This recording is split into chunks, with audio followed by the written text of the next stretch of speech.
gentlemen, welcome here inside Key Stadium for today's postseason contest in the GLVC men's soccer tournament between the 6th-ranked Rockhurst Hawks and number 3-ranked UINDY Greyhounds here on UINDY TV and the GLVC Sports Network. My name is Brandon Barger. Once again, getting a grand chance to be with you here today. Alongside me is UINDY's Reflector sports editor, Connor Mahoney. Once again, back on color. Connor, it's great to have you back here after the last contest we got to call together. And this one now, it's tournament time against a team that UINDY only beat 1-0 the last time they played at Rockhurst. Yeah, GLVC tournament's always an exciting time, no matter what sport you're in. If it's soccer, if it's football, if it's basketball, tournament time is always what everybody's excited for. Games always have that little extra competitive edge, and with two programs that have been very good in the GLVC in the past, I expect nothing less from these two teams. So coming into this one, starting off with the visiting Hawks, they're 7-3-5 overall this season, 6-3-3 in conference. The last game they played, it was a 3-0 win versus Quincy to get ready into this GLVC tournament. So far this season, the Hawks have scored 23 goals. They have a goal per game, about 1.53 off 167 shots. And leading the charge for the Hawks right now in goals, it's Caden Kripp, 4 goals, 1 assist, 9 points off of 19 shots, the shot percentage of .211 with 11 shots on goal. Behind him also scoring Jordan Andrews, 3 goals, Ella Martins Gomez with 2, Jacob Bellardo with 2, and Josh Lindell with 2 as well. So very good offensive side here for the Hawks.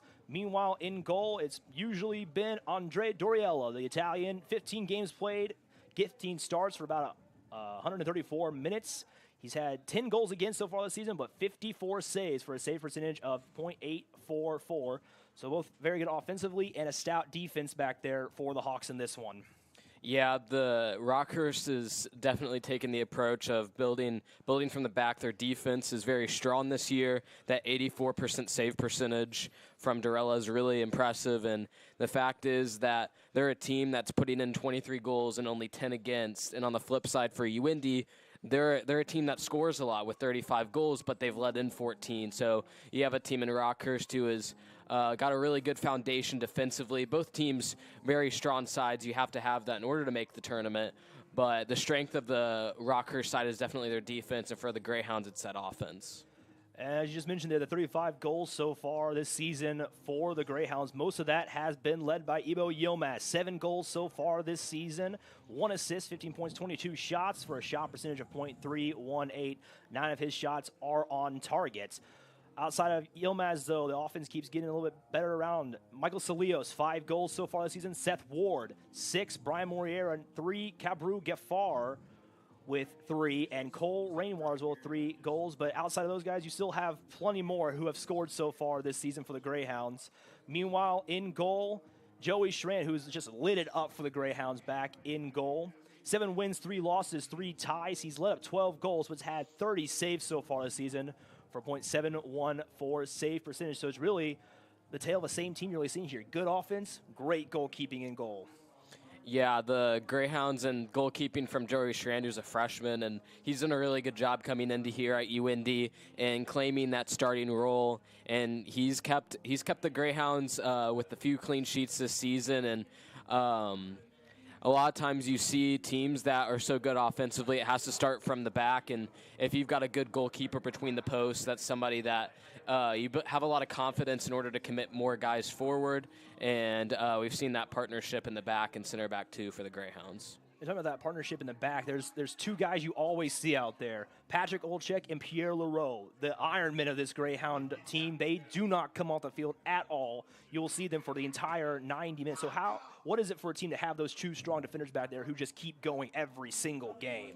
It's a bit of familiarity between your right back and your left back and your goalkeeper to be able to know that you have those 2 center backs, the anchor of your defense, to be able to just to rely on them and have confidence in them that they're not going to get beat on the 1v1. They're gonna make those challenges that some teams might not do just because those 2 have played together in the back for so long, and that familiarity between the 2 is what can hold a defense down and keep them accountable for keeping things out of the back of the net. With this being a conference game, these teams have met each other. We mentioned a little earlier, it was a 1-0 win for the Greyhounds, about halfway through that 7-game win streak they had that ended in their last game against Missouri S&T, who we'll get to in a second with the overall tournament. It was Brian Moriera coming off the bench for the Greyhounds in that one, scoring the game-winning goal. This time he will start for the Greyhounds on the pitch in this one against Rockhurst. Also had great saves from Joey Schran. He had a save there. And Felix Silverheim came into the game for the Greyhounds in that contest, had 3 saves, and just helped the Greyhounds get that clean sheet against Rockhurst on the road. So let's real quick look at the overall tournament coming into this one. The number 1 seed in the tournament was Maryville, who, if you were here with us GLVC for the very first game of the season, beat the Greyhounds 1-0 in that contest. They'll take on Missouri S&T, who got in, especially with that big win against the Greyhounds last week. And so that'll be your number 1 and 8 play. Your number 2 and 7 game is between Lewis and Truman State. The Greyhounds and Lewis both tied on records there for the longest time, but Lewis, by virtue of having that 1-0 win versus the Greyhounds earlier on in the season, will pick up the number 2 seed and take on Truman State, who could be a little bit of a spoiler team in this one, as they've kept it pretty close with Lewis the last time these two teams played. You have UINDY and Rockhurst, the game you're with right now. And finally, the last game of the contest is going to be Drury versus Illinois Springfield. Drury and Springfield both tied in conference, both tied on points, but Drury just has a little bit better overall against Springfield, so that should be a good matchup there too in that one. So if the Greyhounds win this one, the winner will take on the winner of the Lewis-Truman State game. So into this one, Connor, what do you think are the keys to the game for the Greyhounds to try and get on to the semifinal game against either Truman State or Lewis? I mean, I think you feed the person that's hottest on the team right now, and that's Eboy Yilmaz. With those 7 goals, he's picked up. We talked about earlier in the season before they went on that run for the those first few games, they struggled, and since then they went on that long run of stretch of games, winning constantly. And one player you've seen scoring a lot is Yilmaz. So I think today, if you can get him the ball in situations where he can score, you can cause a lot of problems to the back line of Rockhurst. This will also be a big game for the Greyhounds, too, as currently the first ranking of the D2 men's soccer rankings came out for regionals, and the Greyhounds sit 5th in those regional rankings, so a chance to stay in the rankings and keep on going to get to that national tournament and a chance at a national championship. So now we move on to the starting lineups for both teams. First up, we'll start up with the visiting Rockhurst Hawks, number 6 team in the conference. In goal will be the 6'2 senior from Istrana, Italy, number 1, Andrea Dorella. Alongside him, the final 10, you have the 5'8 senior from Florence, Italy, the defender, number 2, Gianmarco Donini. You have the 5'7 junior from Chesterfield, Missouri, the midfielder, number 3, Nick Grew. And the redshirt junior, 6'3 from Maryland Heights, Missouri, the defender, number 5, Josh Lindell. The 5'10 junior from St. Louis, Missouri, number 6, Brendan Dolan. 5'10 senior forward from St. Louis, number 7, Jordan Andrews. The 5'10 sophomore from Rome, Italy, the midfielder, number 11, Jacob Bellardo. The 6' junior from Olathe, Kansas, the midfielder, number 13, Parker Esperanza. The 6'2 freshman from Overland Park, Kansas, the forward, number 16, Caden Kripp. The 5'10 sophomore from Battlefield, Missouri, number 17, Jeremiah Musa. And the 5'11 senior from Glasgow, Scotland, number 30, Ben Endo. Meanwhile, for the Greyhounds, number 3 team ranked in conference, in goal will be the 6'1 freshman from Beaver Creek, Ohio, number 29, Joey Schran. Alongside the 6'2 defender from Obertrum am Main, Austria, number 2, Nicholas Thanhofer. The 6'2 defending senior from Fort Wayne, Indiana, number 4, Patrick Olczyk. The 6'3 sophomore defender from Bourges, France, number 5, Pierre Leroux. The 5'10 midfielder senior from Orlando, Florida, number 8, Brian Moriera. The 5'8 senior forward from Wellington, New Zealand, number 9, Seth Ward. The 6' junior forward from Athens, Greece, number 10, Michael Salios. The 5'11 freshman forward from Indianapolis, number 12, Kabru Gaffar. The 5'9 senior midfielder from Christchurch, New Zealand, number 15, Mason Stern. The 5'11 junior midfielder from Bad Gutenbau, Bergenhubel, Germany, number 16, Jakob David. And the 6' junior midfielder from Greenfield, Indiana, number 28, Caleb Mundell. For the Greyhounds, it's about the same lineup we saw the entire 7-game run. Meanwhile, for Rockhurst, a few different changes from the team the Greyhounds saw in that 1-0 victory for Coach Tony Toko, who's in his 52nd season with the Hawks. So as we get ready to go here at Key Stadium, big implications both nationally and in conference here in this GLVC conference tournament. And for those who haven't picked up on the game yet, right now the women's team on the road at McKendree right now playing. They're down 2-1 with 19-17 to go in the game. And that first goal for the Greyhounds came off of a beautiful PK by the Greyhounds. Went top left corner. It was Kiki Sauceda with another PK this season for the Greyhounds. So now as they're getting ready to go for the national anthem, we'll take a small pause here for that, and then we'll get ready to go underway for this GLVC quarterfinal matchup. Once again, it's Hawks versus Greyhounds here on the GLVC Sports Network and on UINDY TV. If I lose, I'll respond with respect. If I win, I'll back it up with humility. If I fail, I'll rise up with honor. It's tough for us to put it all on the line. Don't undo my hard work with poor sportsmanship. Respect. It's the name of the game. From court to court and lane to lane, under the lights or under the sun, no one delivers Division II sports like NCAA.com. The center of D2 is inside the NCAA.com hub, with exclusive highlights of every sport and live broadcasts of every Division II championship found nowhere else. Make NCAA.com yours, the home of Division II college sports. All right.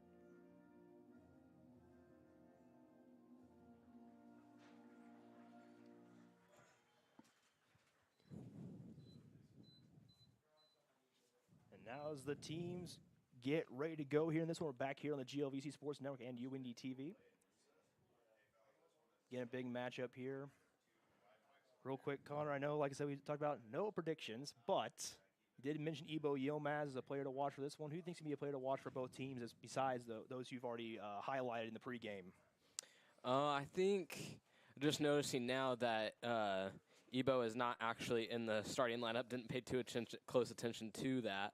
I think for the Greyhounds, you look at your second leading goal scorer in Celios, and then you look at Moriera, who's done well off the bench this year so far, who's gotten the starting position.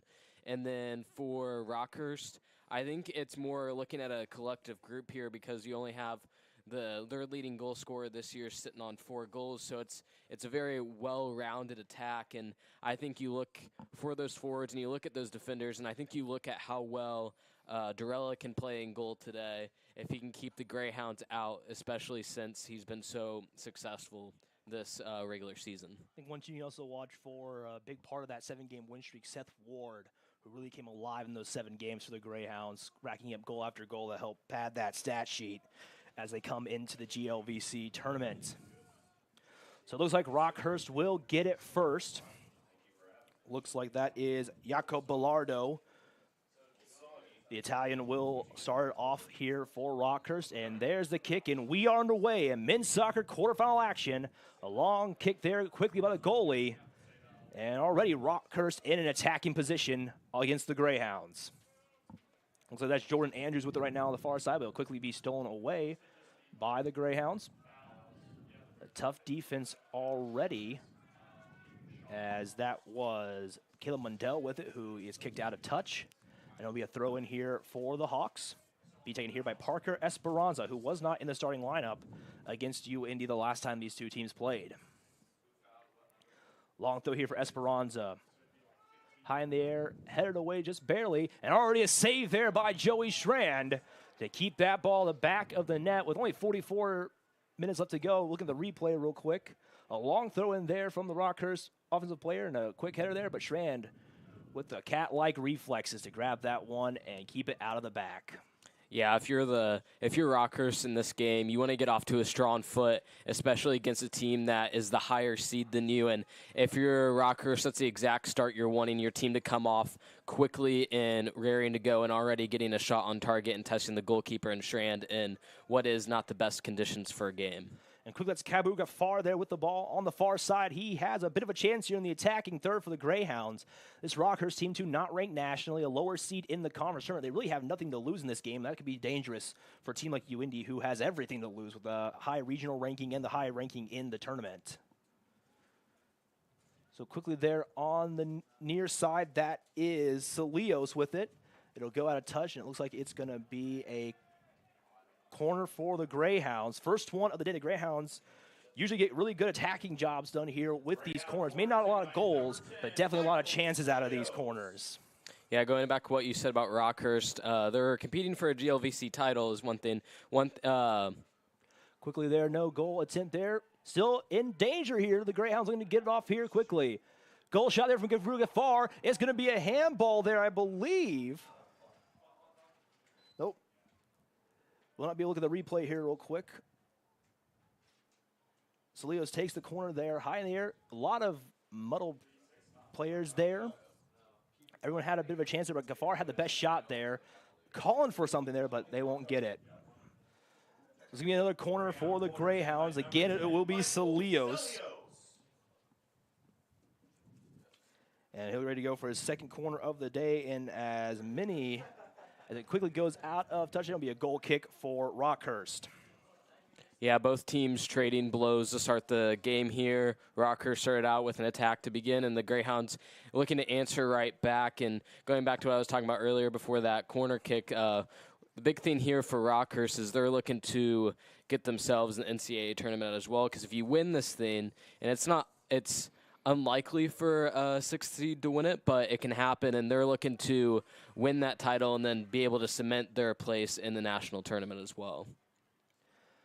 And big for the Greyhounds, too, here, seeing the third seed. Even with a win here today, if Maryville and Lewis both win, the Greyhounds will have to travel there for a semifinal or the final matchup if they get through Rockhurst here today. Rockhurst for most of the season sat very well much in the top four until near the end of the season when they started dropping down, especially after that UINDY loss. Rockhurst kind of dropped down in the rankings out of the top four, where the Greyhounds took their spot. For a while there, back in the last 4 games of the season, it was a 3-way tie between Rockhurst, Lewis, and UINDY. But Rockhurst had a tough loss in those 4 games, and UINDY was able to win all but one and put themselves ahead of the Hawks in conference play. So it's going to be a free kick here for Rockhurst. It's going to be Josh Lindell with it on the far side. Captain for the Hawks, Parker Esperanza, trying to direct the troops out there on the pitch. As Lindell has a great header there to get the ball away from the Hawks. Now the Greyhounds look to go back on the attack. Kabru Gafar tried to get the ball there, but it will be kicked way to their side by Grew. That's going for the ball there. Player goes down, no call there. The Rockhurst Hawks will still have it. Leroux, the stout defender back there, trying to help defend. As Strand will take that ball as it off the one hop. And will now roll it quickly over to Pierre Leroux to restart the Greyhound offense. Yeah, so far in this match, you've seen some physicality from both sides, and so far the referee isn't calling it. So if you're the two teams, you're going to commentators curse there as a foul is called for UIND's favor there, but it's the type of game where challenges can happen a lot more often, especially with a slippery surface, and it's something just to look for in later in the match. And this slippery surface, the Greyhounds have seen before this season, but not often. It's been a lot of sunny days for the Greyhounds in these games, so the rain and the wind really making this one a tough one, especially for a tournament game where there's a lot of things that could happen to go either team's way. So we got a free kick here. Looks like that's Thanhofer who sets up to take it. He will send it in, but it'll be picked out of the air there by Dorella. And that was a good chance there from Thanhofer on the replay here. Sends it right in, looks for it, but couldn't quite get it past where the goalkeeper was at to get to a UINDY player there on that one to go up 1-0 with 39:23 left to play here in the first half.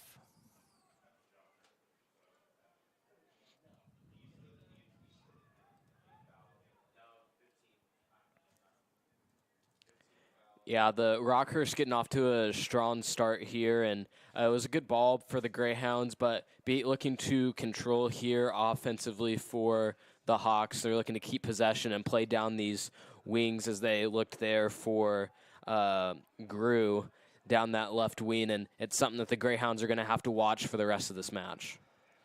So LaRoe now with the ball. He'll go far side to his teammate. As they try to break one, he'll break two.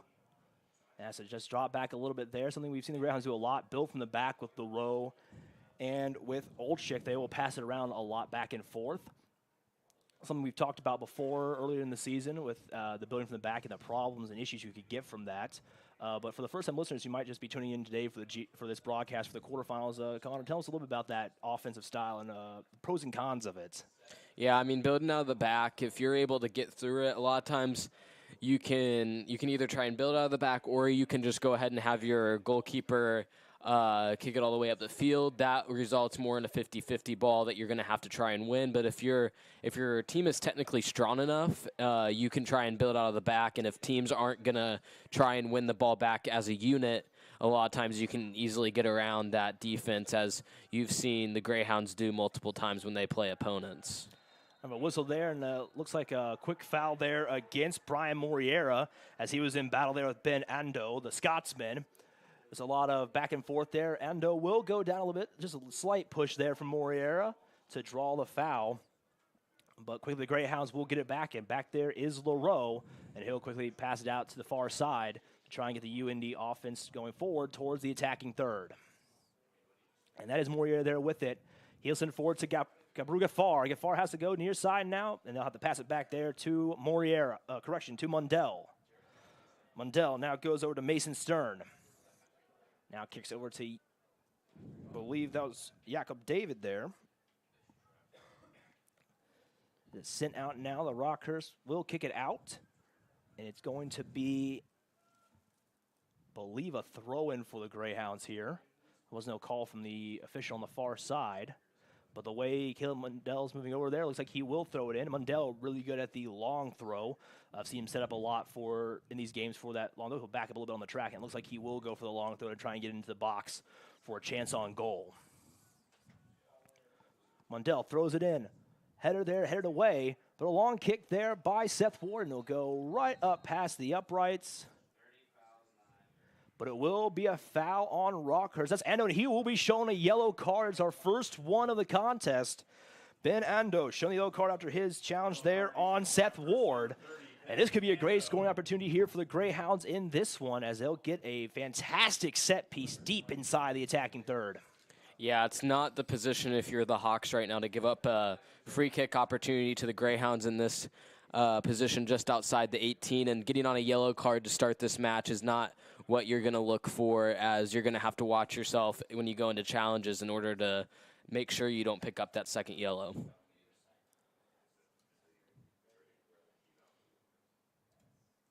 So it looks like it's going to be Salios once again for the Greyhounds to get this chance here on the set piece.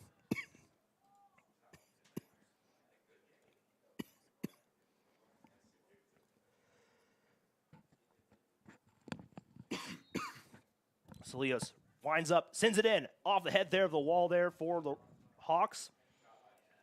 It'll quickly be kicked out of there by Rockhurst for another throw-in for UINDY. Yeah, it looks like another long throw here for UINDY, as you see so often in the collegiate game. A long throw, and the Rockhurst had that earlier in the match and created an opportunity off of it, and the Greyhounds look to do the same. So that's going to be Caleb Mundell again with the long throw. Headed away slightly by Rockhurst, and it'll be Ando who picks it up for the Hawks. But as it bounced there off of the official, the Hawks will get the ball back as it was rolling into UINDY's possession there. Yeah, break there for the Rockhurst, as that one I think was one Rockhurst player against 3 UINDY players, and it looked like that one wasn't going to find its man, but they'll be able to get themselves back in possession off of the error from the referee. Quick kick out there by the Greyhounds. Another throw in for Rockhurst. That's Nick Grew again. Throwing it in. Look there for Jordan Andrews. But LaRoe is able to get a steal. And spin around there, trying to get over there to Gabru Gafar. Gafar now fighting for the ball.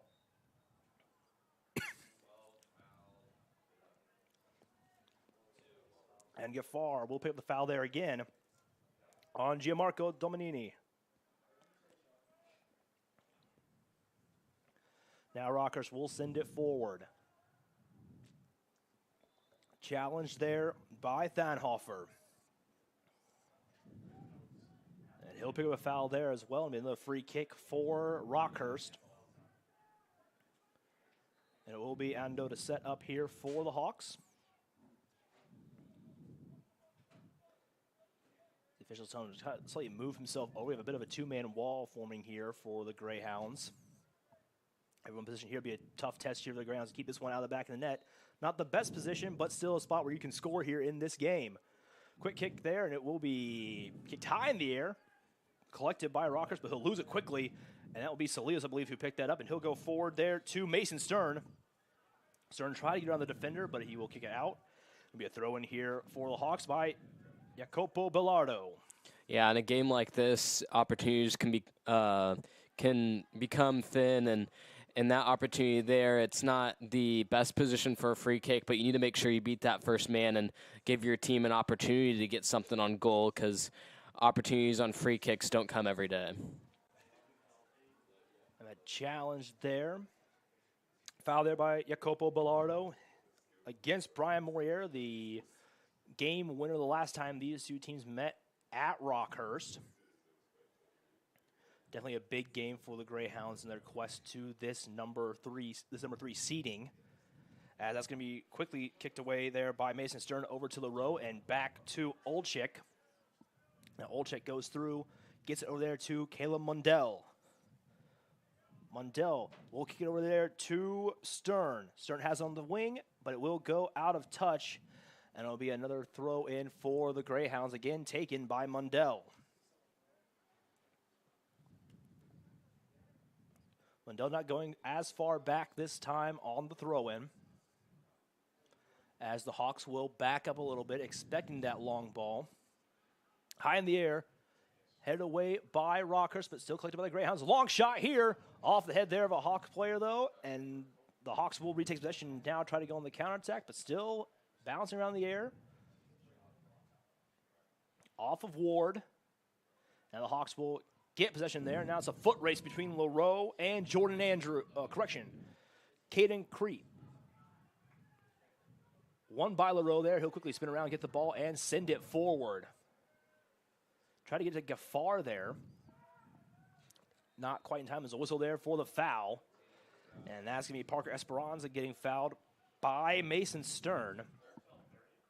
And very quickly here, they will get the ball back. And again, the slippery conditions, Connor, not something the Greyhounds have faced, not something a lot of teams have to face, but definitely affecting a lot of these fouls going between both teams. Yeah, rain's definitely coming down hard here, and it's going to be, you want to test that goalkeeper in Strand, and this rain's going to be pivotal in creating those opportunities. It might be harder for him to hold on to the ball, and we're seeing more and more challenges here from both sides as a result. And Gaffar goes down after a hard challenge, and I see the official already pulling for a yellow card. As on the replay here, a beautiful kick by Ando, but it was quickly into the head of a Greyhound defender. Gaffar went on the run to go get it. Yellow card issued to Rockhurst, number 5, Josh Lindell. Against Lindell, and it looks like he kicked Gaffar there as he tried to go for the ball. Again, showing here, Connor, was a great ball there by Ando, but a hard challenge here between the two players as he just there clips Gaffar's leg. Yeah, in that instance there, not surprised to see a yellow, considering Gaffar was able to use his speed to get away and poke that ball forward, and that challenge there, not able to connect with anything but the ball, but more just the man. And Gaffar is going to come off here to be evaluated by the medical personnel. Forever how long he's off is going to be a loss for the Greyhounds. He's very pivotal in the play here, but it looks like he'll quickly try to come back on. Gaffar definitely part of that offensive strategy. He will dish it out and will score himself. Definitely a big part of Ward and Salios' goals and Ibo Yilmaz's goals so far this season. Yeah, he's got a lot of strength and speed up there up top for the Greyhounds, and it's somebody they like to be able to go towards whenever it comes to moving forward in the attacking third for UINDY. Tell him that he needs to put his So still waiting here to resume play. And it will be Greyhound ball. That is LaRoe with it on the far side. Gaffar getting ready to come back on at next offering. As the rain keeps pelting down, LaRoe will resume this game for the Greyhounds.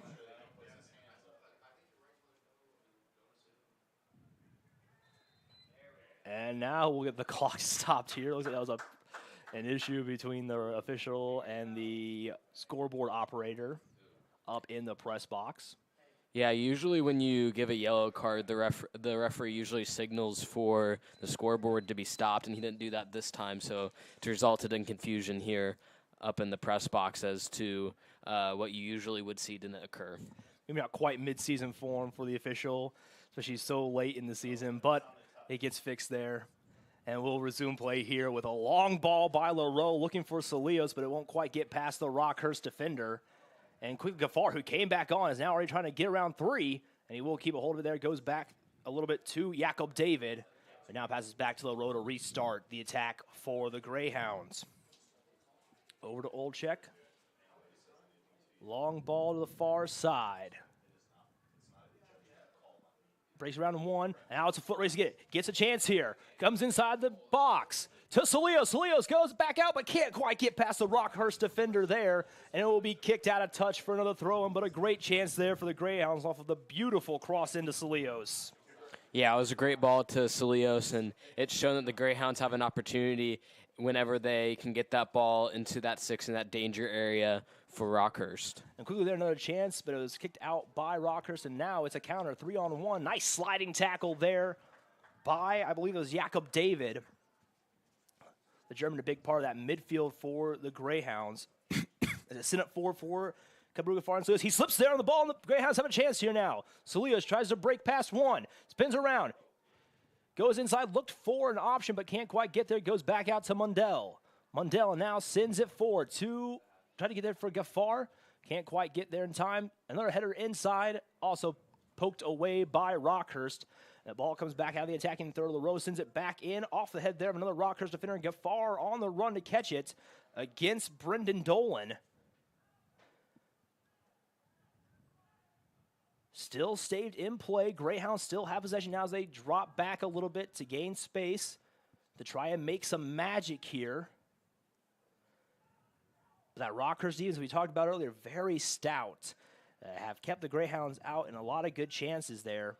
Eventually, this might end up being a lot like that previous game where a late goal will be the one that decides this one between these two teams as both defenses looking really good. Strangely only had one ball against him.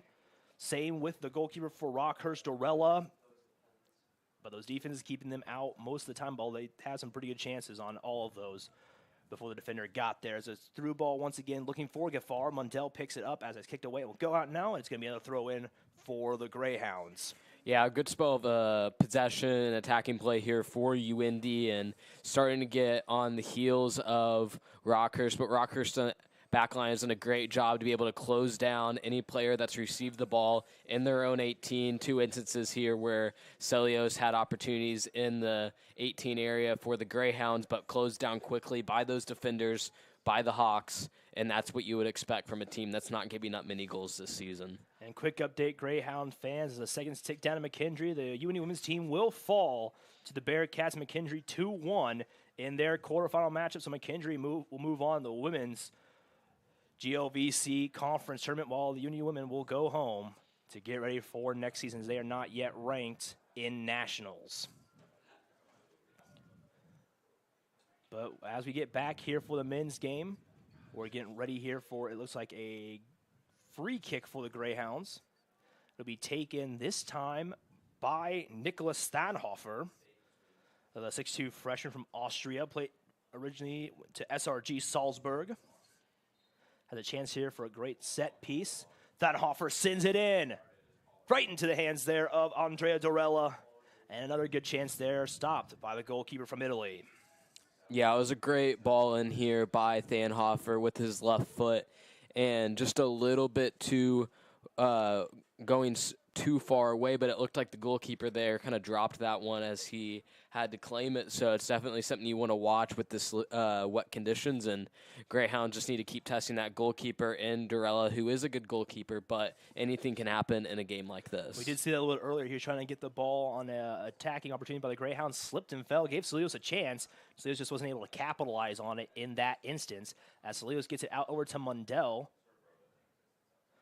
Now over there to Stern, back to LaRoe, who will reset the offense there on the far side for UIndy. Sent forward, Gaffar tries to catch it. He will get it there, looking possibly for a cross now as he's just a little bit outside the box. Gets a nice nutmeg there on the Rockhurst defender, but it will be kicked out by the second defender, and it'll be another throw in for the Greyhounds. They'll quickly be taken over to Mason Stern. Stern sends it inside, trying to go for Salios. Can't quite get past the defender again there on that one. And now it's a battle once again for possession. We have a whistle. And now the official telling the two players they have to have a little chat there. But real quick on that replay, there was a great chance by the Greyhounds for a goal again. But just the defense still too strong. Still having to be worn down by the UIndy offense. So Dorella now goes to the near side there to Gianmarco Donini. No updates yet from other contests around this tournament. As now the Greyhounds go on the counterattack, a chance here will just go a bit wide of the UIndy offensive player, picked up there by Jordan Andrews.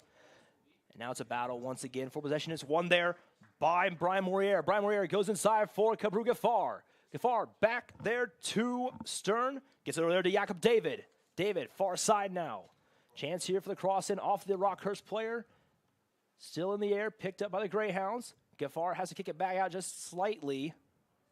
And now it will be Caleb Mundell going all the way over to his teammate. Back to Mundell now to try and reset this here in a great spot for another attack. Stern flips over there to LaRoe, who sends it forward now. And still the pass back and forth by the Greyhounds, looking for the chance to break through. Mundell once again gets around one, now has a little bit of a run. Thought about the cross, won't take it yet. Mundell now inside, sends the cross in. Picked up there, shots, just barely saved there by the goalkeeper Dorella. And it will be a corner for the Greyhounds. A great job there by Mundell to get inside the attacking third, sends it in, and the one-timer there won't quite connect. And it will be a corner for UIndy. Yeah, it was a great run by Caleb Mundell down that right wing, and Gaffar being able to leave that off for Seth Ward. And Salios' corner goes off, but there's a quick whistle there, and it looks like we're going to get ourselves, I believe, a foul against the Greyhounds, and it's going to be a goal kick here for Rockhurst. But yes, another great chance there by Caleb Mundell, who will definitely come out of that back third to make chances for the Greyhounds up forward on the attack. Another big part of that assistant passing offense for UIndy. Yeah, Dorella showing, and then Dorella on the Rockhurst end being able to show why he has such a good save percentage and making a great save down to his left there to be able to keep Ward out of the back of his net. And that's another challenge there for UIndy on the goalkeeper for Rockhurst. Each team now has one shot on goal. UIndy right now out shooting Rockhurst 5-1 so far with 23:57 to go here. And here comes another chance. Ball inside will go right there into the hands of Dorella. And that shot had some heat on it, but Dorella was right in front to grab that. Yeah, UIndy really trying to pile on the pressure now. They've had a really good spell of attacking play here, and it's another opportunity with Seth Ward, somebody you highlighted, Brandon, in the beginning of this broadcast for somebody to watch for UIndy, and he's starting to cause problems to that back line for Rockhurst. And we're seeing something that UIndy has done very effectively so far this season, sending Gaffar up forward to harass the opposing goaltender to try and make a mistake up there, and almost had a chance there with a slight mistake by the Rockhurst defender. They're quickly able to clear it out of their own side of the pitch, and now the Greyhounds will pick it back up and restart the attack with Olczyk and LaRoe. LaRoe once again sends forward on the far side. The Greyhounds quite liking that far side to start attacks up, and the foot race there as Dannhofer tries to get there, but it will go out of touch, and it will be, I believe UIndy will keep possession here. Wait to see what the call is. It will be a throw-in for the Greyhounds here. Denhofer will take it. As we have a sub preparing to come on for Rockhurst. A long ball in, right there to Salios, but there's a whistle. And it will be Rockhurst ball there off the foul. So for that's Jordan Andrews. He'll go now inside, but can't quite connect there with his teammate. Will be picked off there by Olczyk, who immediately goes back to the row to restart.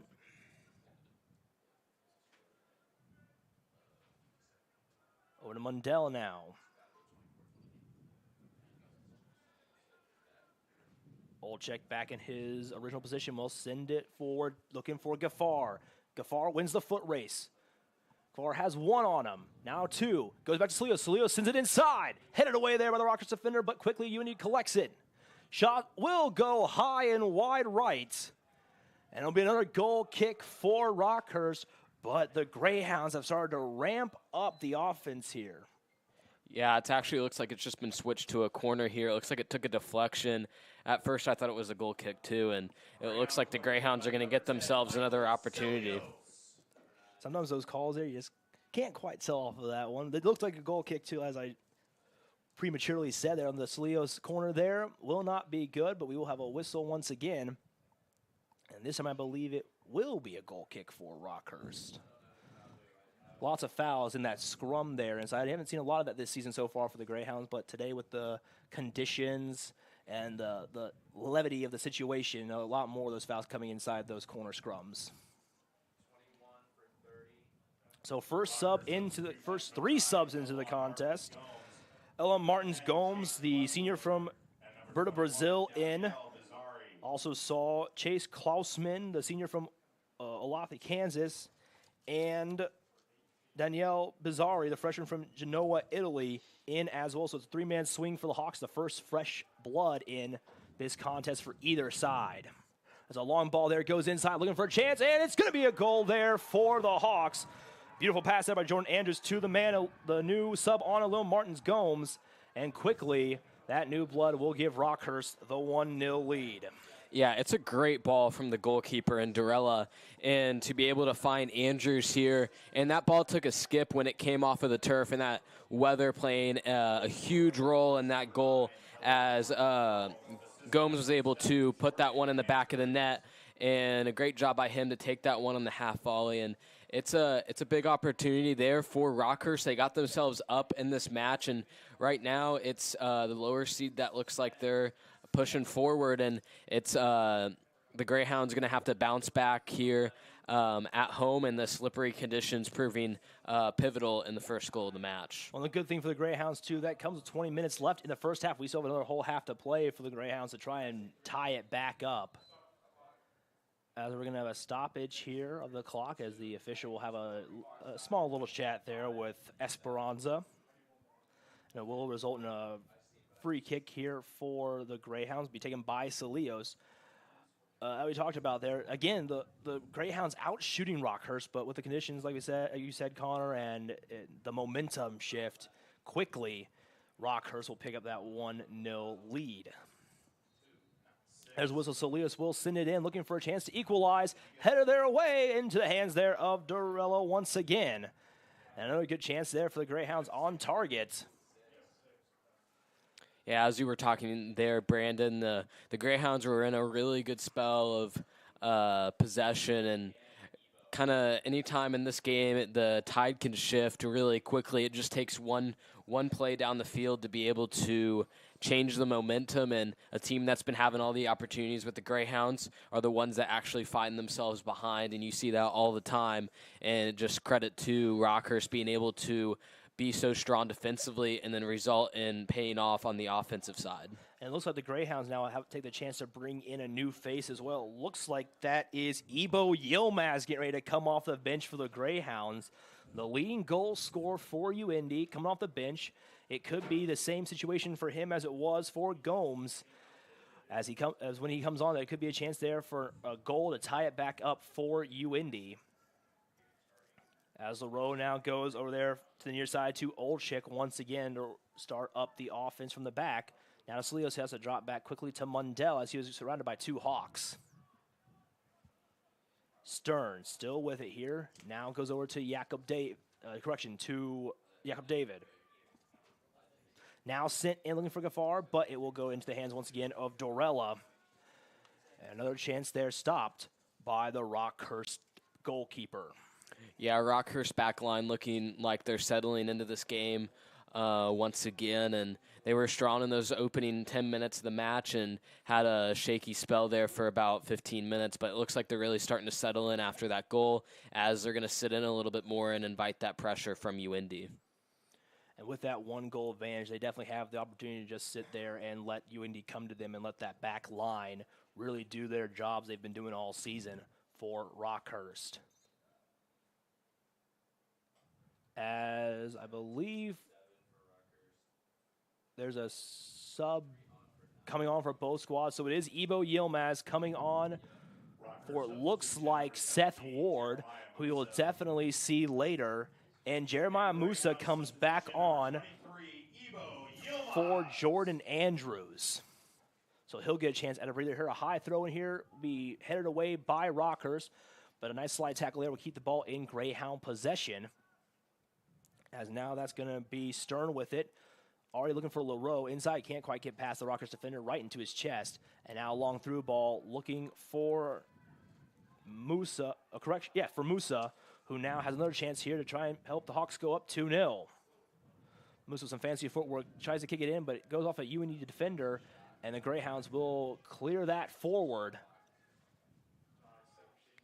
And it will go out for a throw-in for UINDY. That'll be taken once again by Caleb Mundell. Yeah, really good outlet pass there to find the runner of Musa for this side, and Rockhurst being able to show that they can counter on UINDY, but a great job by Mason Stern, a lot of footwork there by Musa just to be able to hold his ground and not overstep, and he was able to win that possession back for UINDY.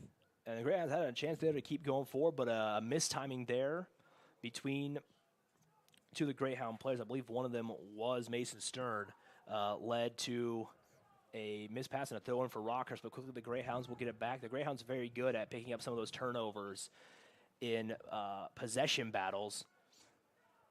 As Gafar loses it there for a second, and the Hawks will push back a little bit. Almost lost it there, and Salios will pick it up. Now the Greyhounds thought they had a chance there as it headed back and forth.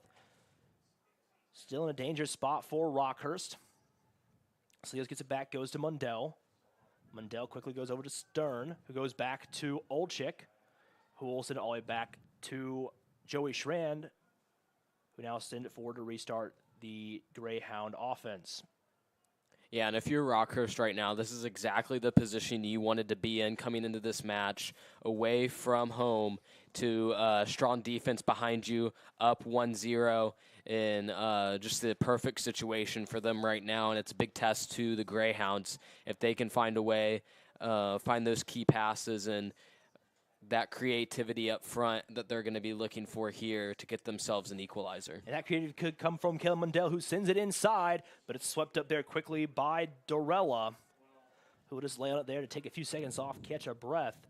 And again, that creativity there from Mundell, consistently getting past the Rockhurst defender to send it inside, but that time just couldn't quite connect with the UINDY player. Went a little bit right into the steady hands of Dorella, who really hasn't had many mistakes besides that one earlier on in the first half.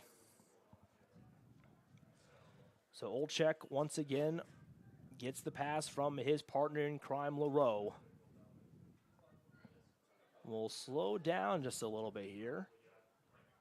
And now it's a little game of back and forth between Mundell and Olczyk before Olczyk sends it forward there to Salios. Salios has to go back all the way to Leroux, who will send it forward now. I believe over there for Ibo Yilmaz. Yilmaz tries to pass up to his teammate who he thought was going to be on a run there, but he had to catch himself. And now a long through pass here, looking for Ibo, but it's headed away once again by the Rockhurst defender. Those passes here for the Greyhounds can't quite get past Rockhurst.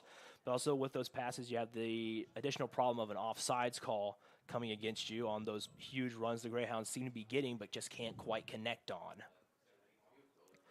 So a quick little chance there for Rockhurst, quickly stopped by the Greyhounds, Leroux and Joey Schrand. Salios will go back to Mundell once again, trying to get around as Rockhurst now pushes all their defenders up on the Greyhound players. Rough challenge there between Jakob David and Jacobo Bellardo. As Bellardo has to try and catch up with this team, he's kind of limping there a little bit. Back to the action here. Looks like Gaffar trying to get the ball back for the Greyhounds. He will. Gives it over to Mason Stern. Now sent forward looking for Slios. Slios has a bit of a chance here. But Darrell will come quickly up near the front of the box and will spread out and grab that one before Slios could get a foot on it.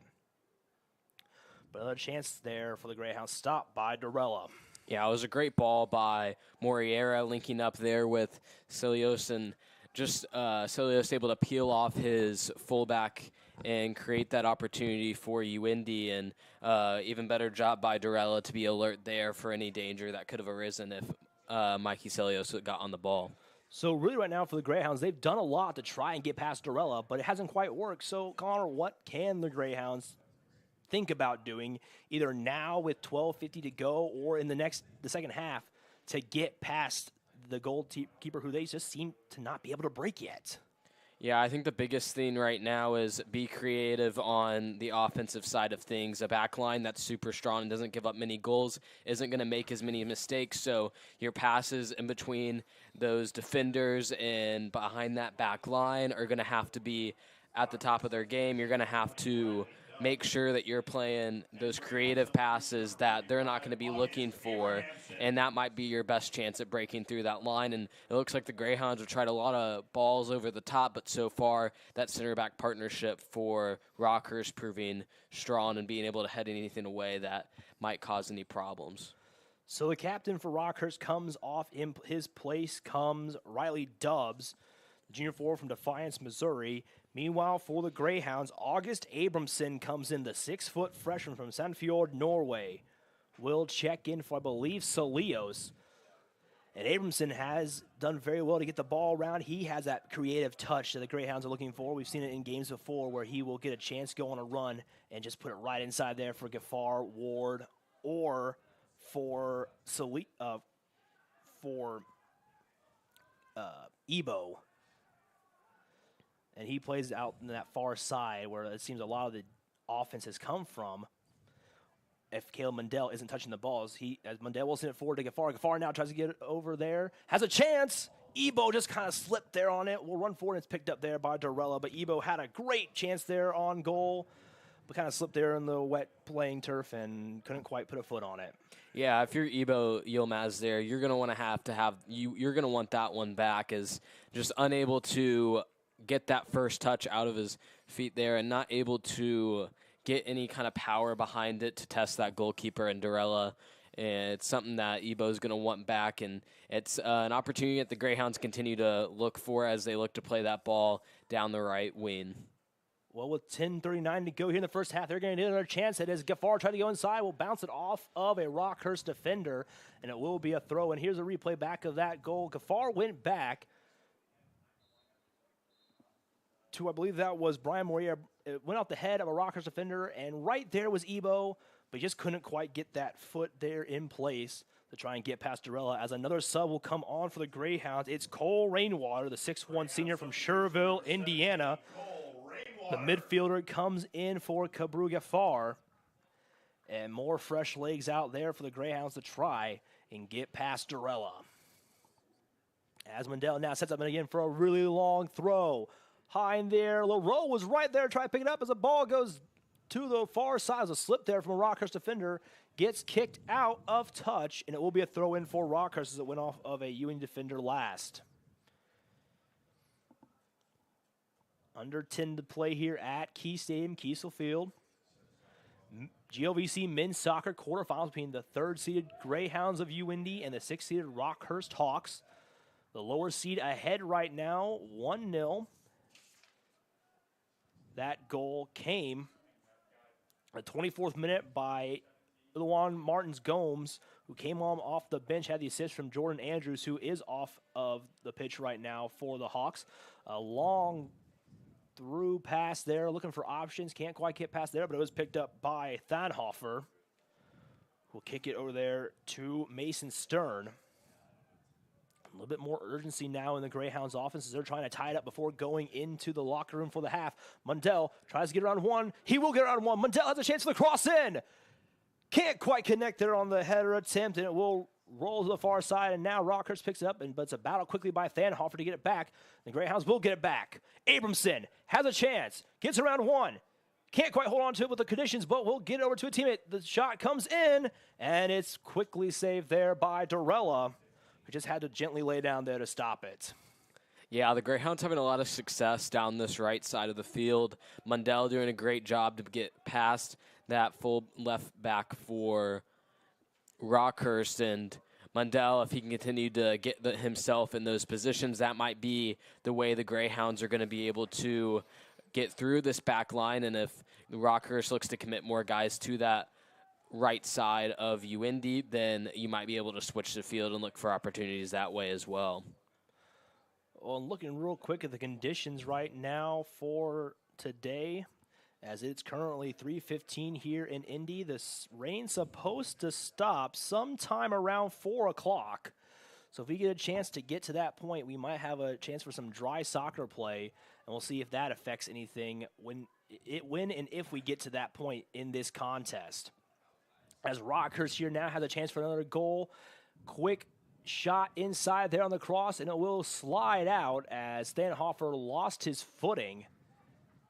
And I believe, correct me if I'm wrong, Connor, but I believe it's going to be a corner for Rockhurst. I think this will be their first corner of the competition. Yeah, it's a good opportunity here for Rockhurst. Set piece opportunity. The Greyhounds have been in possession the majority of the time after that first goal. And if you get yourself up 2-0 going into halftime, you get yourself in an even better position than you are right now. A chance there will be headed away by UINDY, but Rockhurst will collect it quickly around midfield. And now sent forward once again for a chance.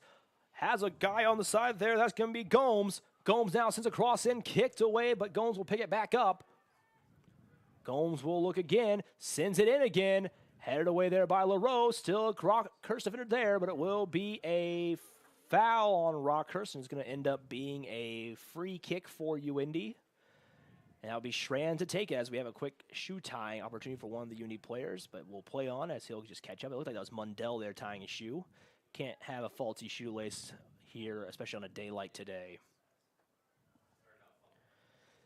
Stern now moves forward, has a chance to go to Mundell, get the Ebo first. Now Mundell tries to outpace the Rockhurst defender, can't quite get there in time, sent away, and it will roll out of touch on Rockhurst. With another throw in for the Greyhounds here, taken by Mason Stern.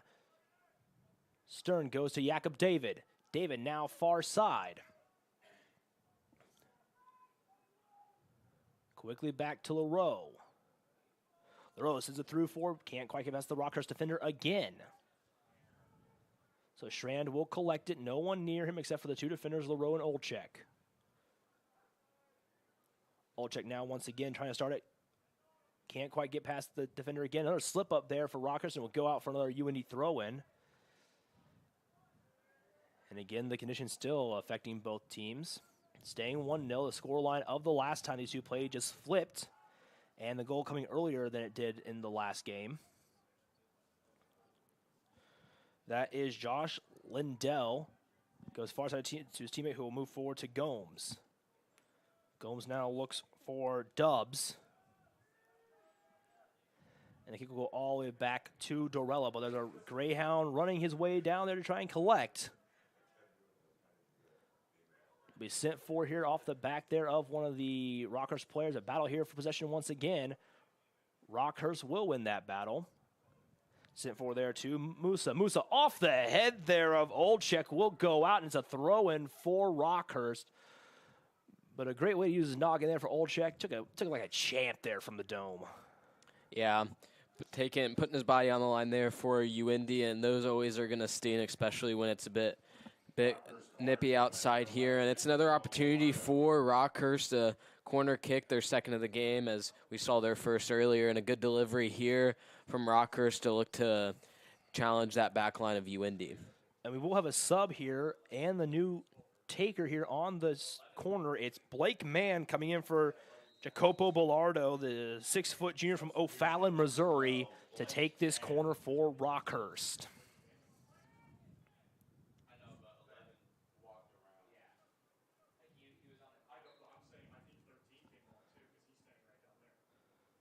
So here comes the delivery for the corner, kicked away there by LaRoe quickly.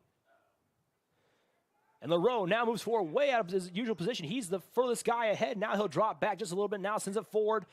Has, I believe that was Jacob David, but it was kicked out by Rockhurst. But now quickly it's changed to a chance for UINDY here as Jacob David will throw in here for the Greyhounds.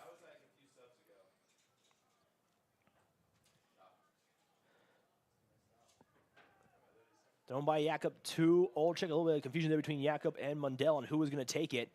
Olczyk sends it forward. Can't quite get past the defense once again. He was looking for Ebo there on that one. Now LaRoe will send it through, pass through. He does have Caleb Mundell on the near side.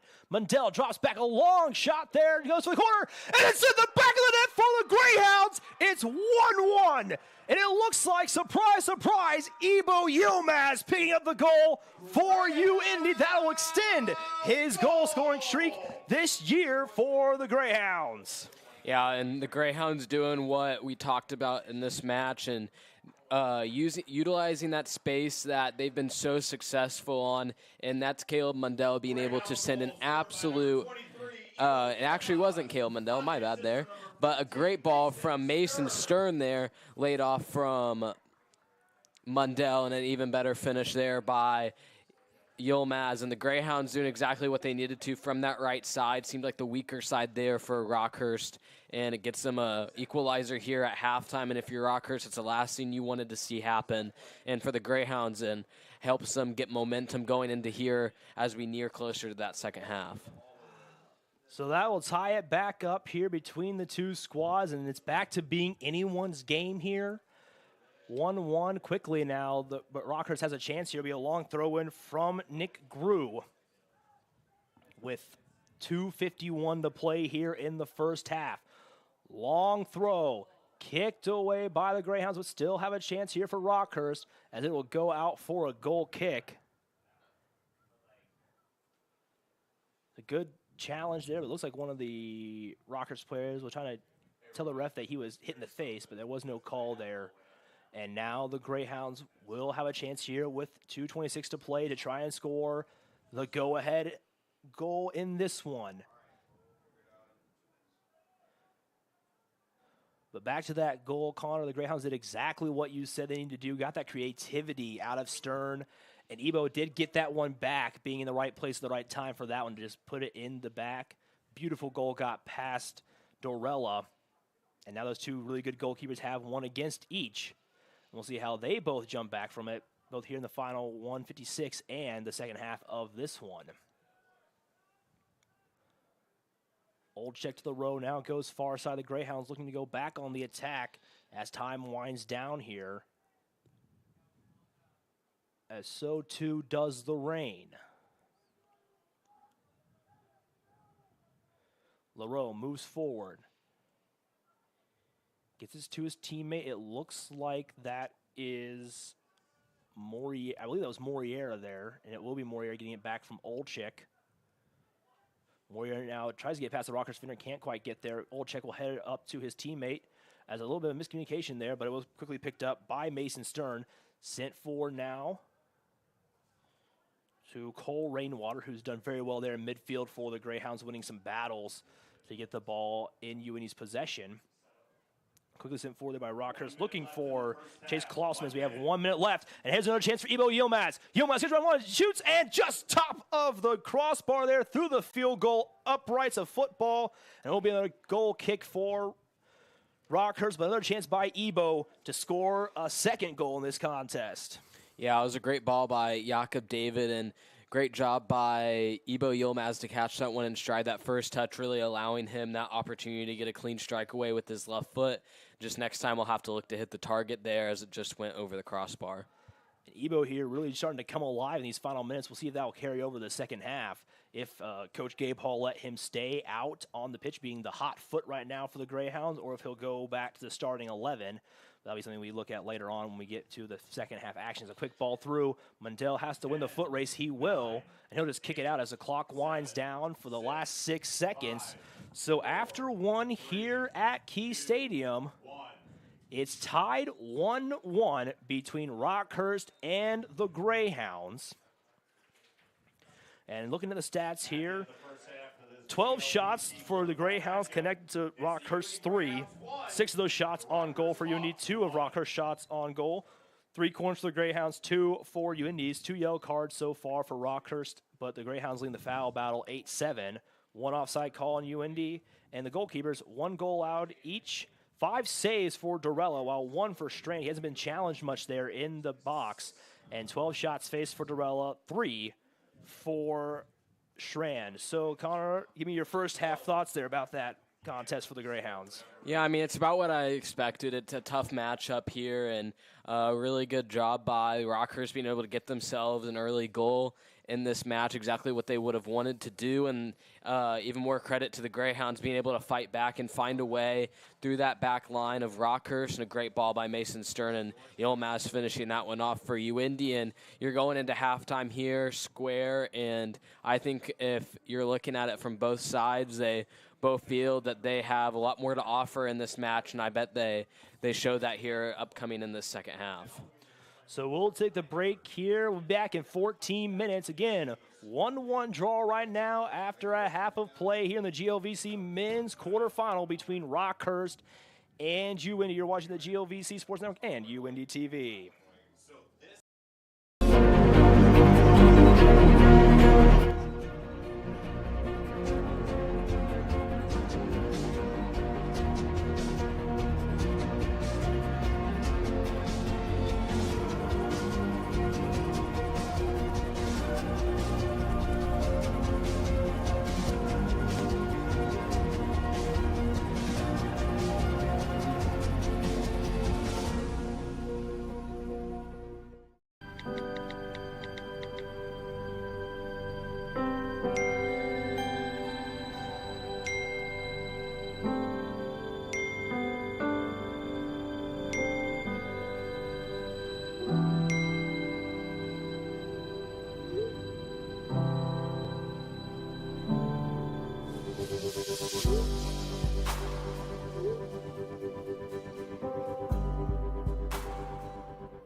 Across divisions, sports, championships, and schools for nearly 500,000 student athletes. College sports create lifelong opportunity, and that starts with education.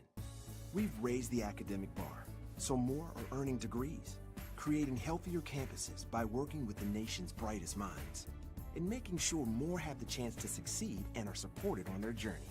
But beyond the numbers, it's about opportunity, and we're working to provide it for every student athlete.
To them, the whole world looks like an opportunity, one to be seized, built upon, and made better for their sport and the people around it. To student athletes, every opportunity is a chance to change what could be and show the world what opportunity can do.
Number 32, Kyle Hornsby.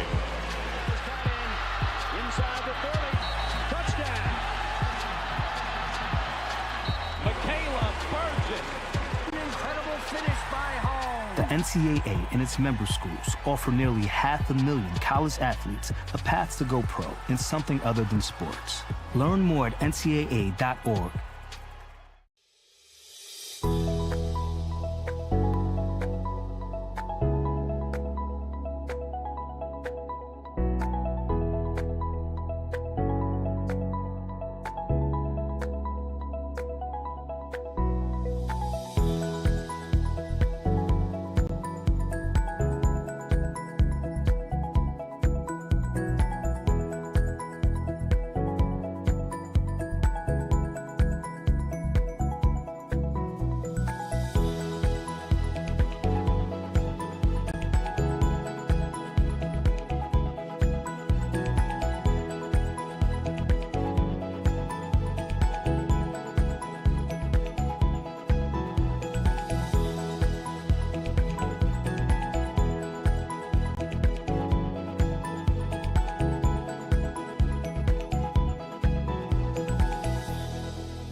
I am an NCAA student athlete. And I pledge to be a champion of unity on my team, on my campus, and in my community. I pledge to embrace differences and strive for inclusion and collaboration. I pledge to stand against racism, hate, and discrimination.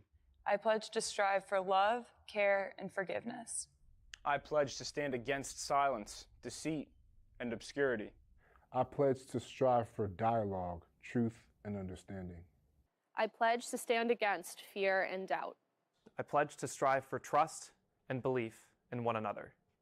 I pledge to stand against complacency and stagnancy. I pledge to strive for change and growth. I commit to supporting my fellow student athletes in all circumstances that impact them. I commit to both choosing unity personally and encouraging it for all. I pledge these things because we are stronger together. United as one. In life, things aren't scripted. If you're an athlete, we need people like you and translate those skills to officiating. You can get a lot out of it. It happens in every town, in every game. We never have a perfect game, but the rewards always outweigh the negativities.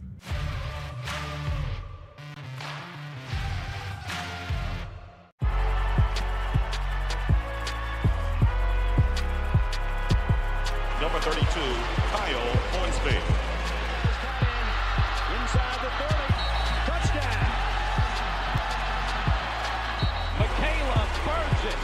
An incredible finish by Hall. The NCAA and its member schools offer nearly 500,000 college athletes a path to go pro in something other than sports. Learn more at ncaa.org/opportunity.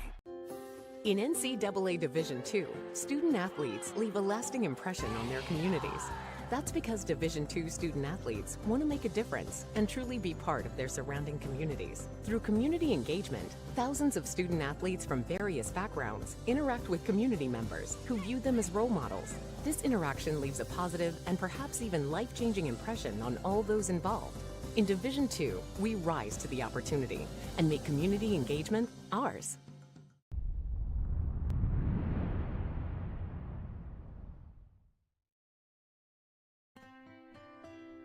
Well, that's so many memories, I would say. I think the things that when my teammates and I get together, what we enjoy the most, I think, are just all the stories, all the things that happen between us playing against some of the best schools. You know, we played some Division I schools. We beat Eastern Illinois twice. A thrill for a Division II school to go in and to beat a Division I school. And I think we remember, you know, feeling like kind of the David versus Goliath. And that's what I think we realized, if you can come together as a group, you know, that you can have success. Well, I think any competitive person, it's tough. But I still look at it today. You know, it's been 30 years since I played competitive basketball, and in the business world and the education world, you lose, and things happen, and you go back to your playing days, and you got knocked down, and you got to get back up. So that was kind of our mantra. I think to have dreams. I just, as a little kid, I had dreams.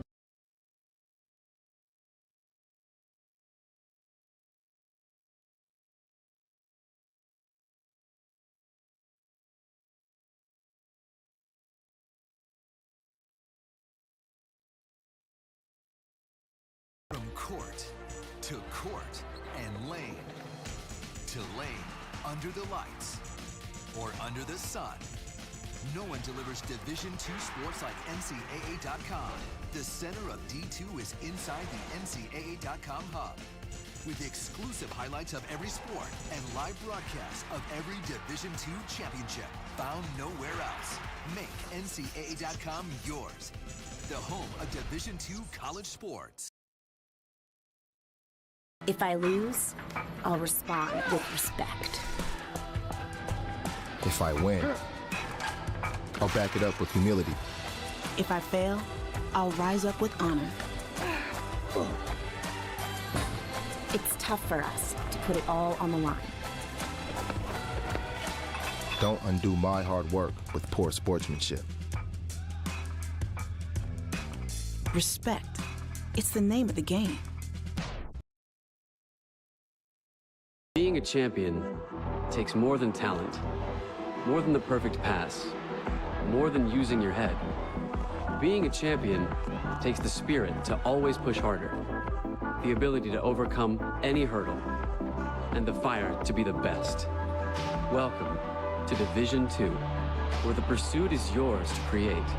And the question isn't, can you do it? It's, will you?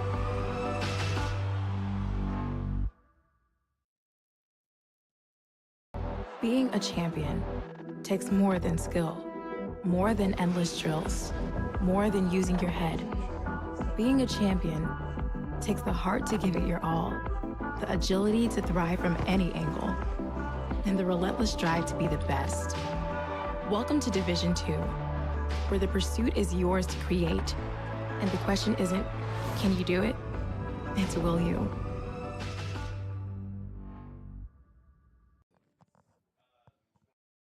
In NCAA Division II, student athletes leave a lasting impression on their communities. That's because Division II student athletes want to make a difference and truly be part of their surrounding communities. Through community engagement, thousands of student athletes from various backgrounds interact with community members who view them as role models. This interaction leaves a positive and perhaps even life-changing impression on all those involved. In Division II, we rise to the opportunity and make community engagement ours. NCAA Division II community engagement is an initiative at all 25 national championships because student athletes. Welcome back here to the GOVC men's soccer quarterfinal matchup. On screen right now, some replays from that first half. And we'll see some of those that's going on there on the screen. We're going to talk about the stats here for a little bit. So then that first half, score tied 1-1, assists, one each to each team. 12 shots for the Greyhounds again, up to 3 against Rockhurst. 3 corners for UINDY against Rockhurst 2, and 5 saves for the Rockhurst goalkeeper, Dorella. Joey Schranz, 1 save so far. Connor, it's been, for a while there was a really back and forth, and then they were able, Rockhurst was able to open it up with the man off the bench, getting a goal there to put it up 1-0, and then our man off the bench, Ebo Yilmaz, leading goal scorer for the Greyhounds in the regular season. As it showed there on the replays there, the goal scored by Ebo right there, as we're just about talking about him there, put it back at 1-1. So it's been a great back and forth contest right now with the conditions they are, as it is starting to look like it's going to clear up a little bit. Clouds are still gray, but the rain has stopped. So tell me what these teams have to do here in this second half to break open the score draw between them. Yeah, I mean, it's going to be a dogfight here in the second half between these two sides. If you're either side, you're going to want to try and get a goal early to apply that pressure onto each other's back line. And I expect both teams to go at each other here. And for UINDY, it's find those creative opportunities and get forward and find those balls in that are going to create the most problems. And they've had a lot of success down that right side for UINDY. And if you're Rockhurst, you've allowed UINDY a lot of possession in the game. Then if you're going to do that, be strong on the counterattack opportunities. Find that outlet pass that gets you into numbers up opportunities in front of goal. And a big update here in conference play. Right now, number 1 Maryville playing number 8 Missouri S&T. S&T beat UINDY 3-2 on the final game of the season. They're up 2-0 on the top 4 regionally ranked team, Maryville Saints. And although it's only 14 minutes left in the first half, that's still a very good scoreline to see the Miners have, especially for this UINDY squad who are playing down in the 3rd spot in conference. Yeah, it's not something you see every day when you have a potential big upset like that. Still a lot of time left in that match as well. It'll be interesting to keep up with both of with that game as this one goes on as well. We'll try to keep you updates right now on the games. That's the only game on right now besides ours. A hard challenge there by Danielle Bizarre. He just kind of puts his hands up, kind of taunting a little bit of that UINDY defender the UINDY player who went down, saying, get up, it wasn't that bad of a challenge, but it looked pretty bad there on Nicola Steinhofer. Yeah, pretty heavy challenge there, but it looks like UINDY's going to get themselves a nice throw in here, and it looks like another long throw from Mundell, looking to cause problems on that long throw in that so many teams like to do. And we'll see if the Greyhounds can fix what they did in the first half. It was a long throw in there quickly, headed just slightly away there by Rockhurst. That Rockhurst defense, we talked about a little bit in that first half. They were really good the first 10 minutes, then struggled a little bit in the 15, then got really good again in the final 10 until that Ebo Yilmaz goal for that beautiful play by Mason Stern to put it there for him to put in the back of the net. We'll see if UINDY can try and stop that first 10 minutes of dominance and try and get a quick 2-1 lead here in those first 10 minutes to try and control the pace for the rest of the game in this one. So they switch sides now. Again, other thing we talked about earlier, both these goaltenders, Dorella and Schran, both very good goalkeepers, don't let up a lot of goals, have not let a lot of goals this season, but each letting up one in this one, but both of them coming off of really great plays by each team, both to men off the bench who had fresh legs. A long through ball there, but it will just go quickly. I believe that was past Mundell, and it will be past Mundell. He's saying it's my bad there. He tried to catch it, but also a chance there of an offsides call because he was very far forward of the last defender in place there for Rockhurst. And it also looks like it's the same starting lineup set for Coach Gabe Hall as it was at the beginning of the match. So we will see Ebo coming off the bench once again, as well as Abramson, Rainwater, and I believe there's another player that came on as well for the Greyhounds. But all 3 of those players had great help there, as there's a long through ball there. Header there will just go wide right of the net. And on the replay, there was a great cross there from Gomes, who is playing the second half. Beat Cabruga far and just barely got it there to his player, Jordan Andrews, who just couldn't put it quite there in the back of the net. But Strand was also there to try and stop it quickly.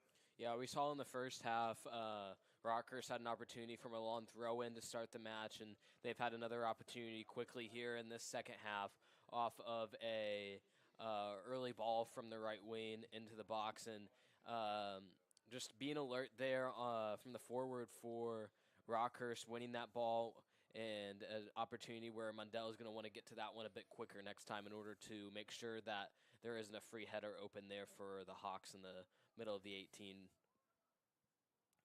So a quick challenge there once again for the Greyhounds. Gafar had a chance there. He goes down hard in a challenge, and what's going to be play on, says the official. Another hard challenge there, as now we'll get a whistle, and it's going to be a free kick for the Greyhounds there.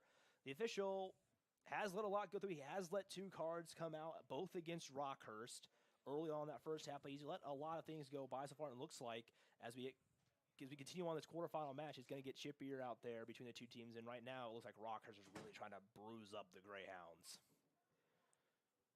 Yeah, it's been pretty competitive so far, and I expect as this half's going to go on, if it stays level between these 2 sides, we'll see more and more of those types of challenges, and I would be surprised if those 2 yellow cards were the last yellow cards we see in this match. So Leo sends it inside, headed there from LaRoe, just goes to the left side. Tried to see if they get the call from the official, but it's going to be a goal kick for Rockhurst and Dorella. So it's the shot there from Pierre LaRoe. He's actually been very active there on those free kicks again. And I'm glad to see him getting involved up there in the front as well, as most of the time he's the playmaking starter there on those offensive attacks we've seen the Greyhounds have this season. And there he is once again, the Frenchman. With the ball, he'll go near side to Thanhofer. Back to LaRoe. Will now hook up with his teammate Olchik. Mundell will go back to Olchik once again. And like we said earlier, the rain has stopped, it looks like. Still some sprinkles, still some umbrellas out, but not as many as we saw earlier. As LaRoe sends forward. And Connor, with the rain stopping now, how will that affect both the pitch as well as the play on the field for both teams? Yeah, I mean, before this game started, it rained and for a while and majority through that first half. So the pitch is still going to be slick, but a bit easier for visibility and that type of thing to not have that rain pounding down as you try and play this game. And so it'll lighten up a little bit, but expect that surface to still be slippery. A chance here for the Greyhounds. Try to get inside there, but Rockhurst with the wall there won't let the Greyhounds get through. And now quickly, that looks like it is Jacopo Bellardo with it, but he will kick out, and it will be a throw-in for the Greyhounds. Mundell will get the throw-in from his teammate. Gets back over there. I want to say that's Mason Stern, the man with the assist on that Ibo Yilmaz goal. Gets over to LaRoe now. LaRoe now trying to get the offense going on the near side. LaRoe goes back inside to, I believe, Stern. Stern back to Mundell, who has had a lot of chances to get the ball inside for his teammates. Back to Stern once again. It actually was Mundell who got the ball to Stern, but he got that ball out to Ebo on the other side.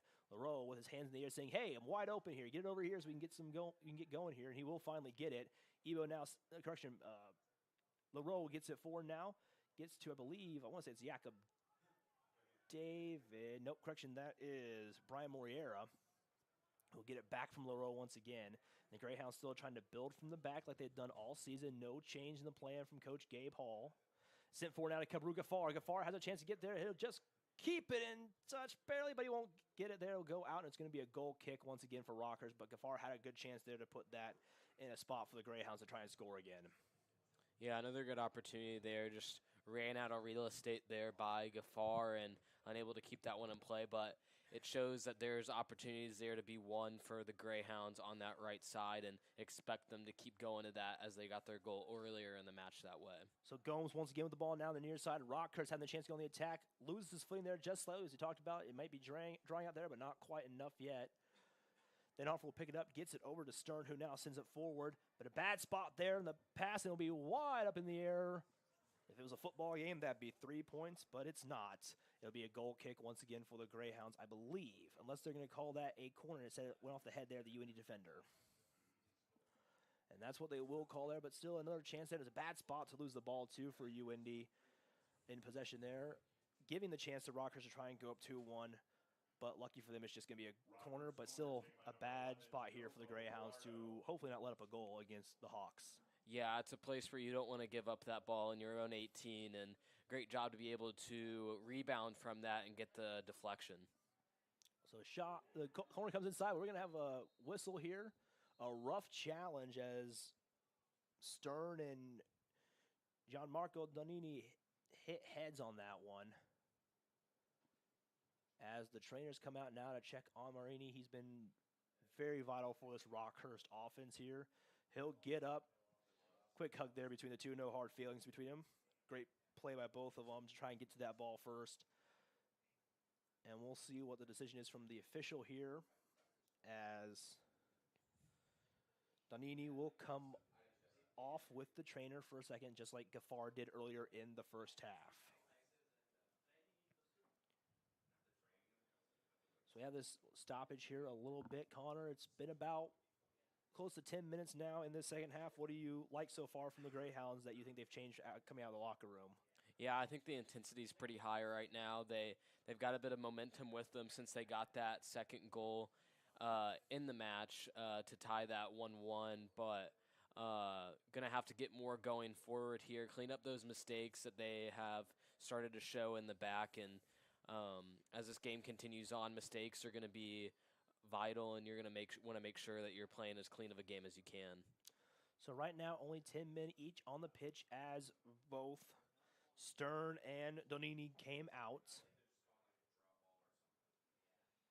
It looks like it's going to be a drop ball. We haven't seen a lot of these recently in UINDY games. We got our first opportunity in the last game we called together, Connor, and we'll get our next one here as the official has to move forward here a little bit on the call. Now it's an argument. The official says it's right there, and it will be Rockhurst ball. Confused a little bit there. Still an argument between what this drop ball is going to be, and now we get down. Rockhurst will go on, and quickly on comes Stern and Donini. As Salios picking up possession there, he'll lose it quickly, very quickly there, and Rockhurst now on the attack. Moves forward, has a man there. Goes inside, shot comes in, but it will be almost cleared out. It will be cleared out that time there by, I believe, Thanhofer, and the Greyhounds will keep possession. Gaffar now on the run to try and pick it up. Can't quite get there in time, taken away by Rockhurst, and they'll try to build up now another attack, but it was a great chance there for Rockhurst. Barely stopped there by Nicholas Thanhofer.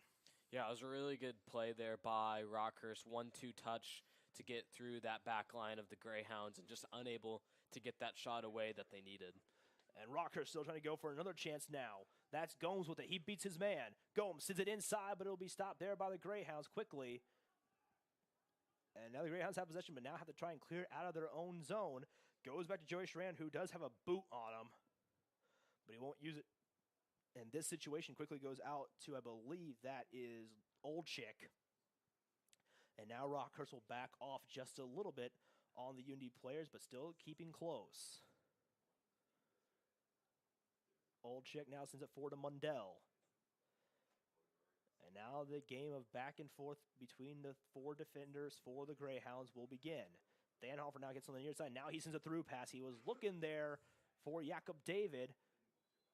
As we have a whistle there, and it's going to be a foul, I think, on Rockhurst, as the official's pointing in the direction of the Greyhounds. It's going to be on Jacopo Bellardo, who has definitely been in on a few with Mason Stern in this one so far. So after the free kick there, Leroux will now get back to Old Chick.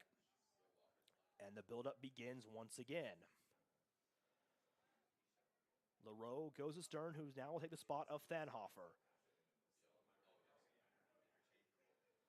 Back to Old Chick. Has Mundell there. He'll be a through pass. Long one there. Off the head there of Dolan. The Greyhounds still have it. That's Stern.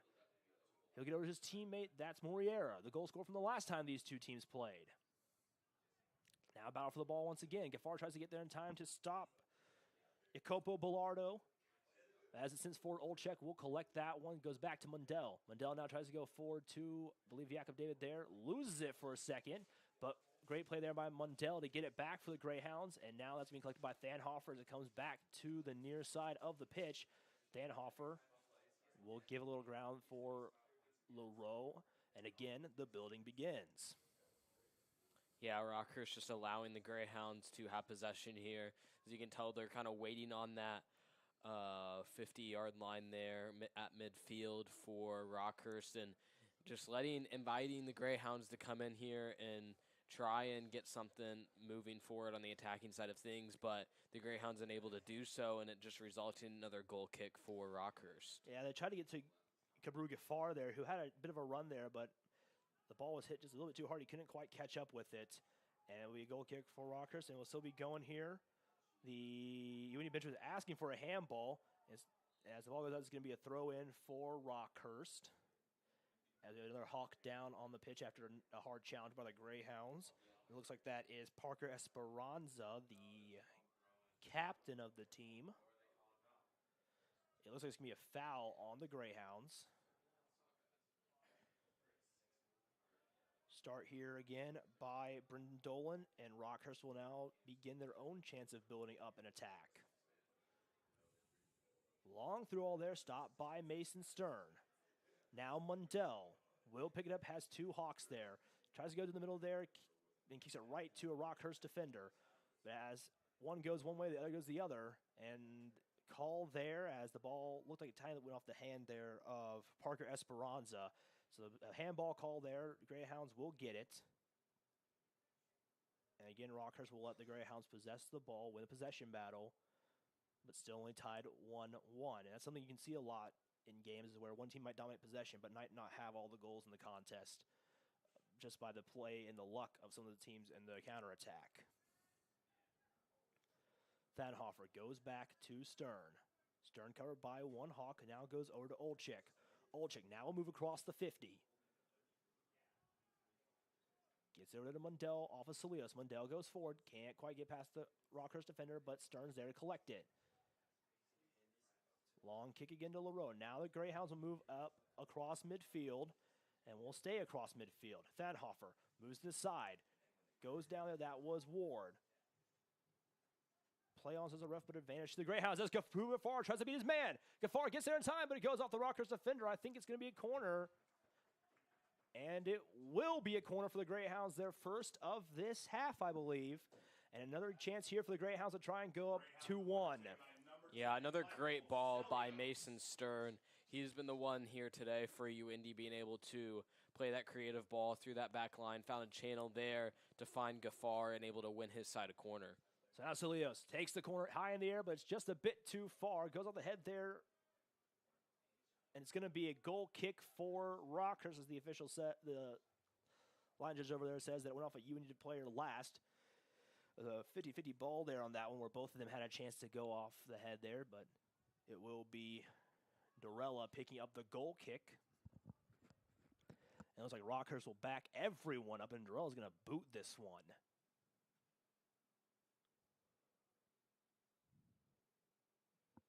Dorella has a hard line drive there to around midfield. Gets it to his teammate. That was Bellardo. The Greyhounds will pick back up possession. Goes back to Joey Schramm. He has a man running towards Gomes, and Schramm will quickly get it out to Mundell.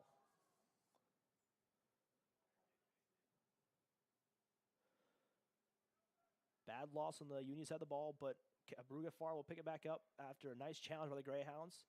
Still battle here around midfield for true possession. The Greyhounds slightly win it there. Now sends a through ball forward.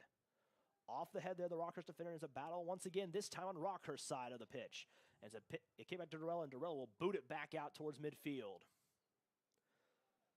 The biggest part of soccer right here, the possession battle at midfield, is where you want to have all your best midfielders. As Gomes will have a run now on the UINDY defender that looks like Thanhofer.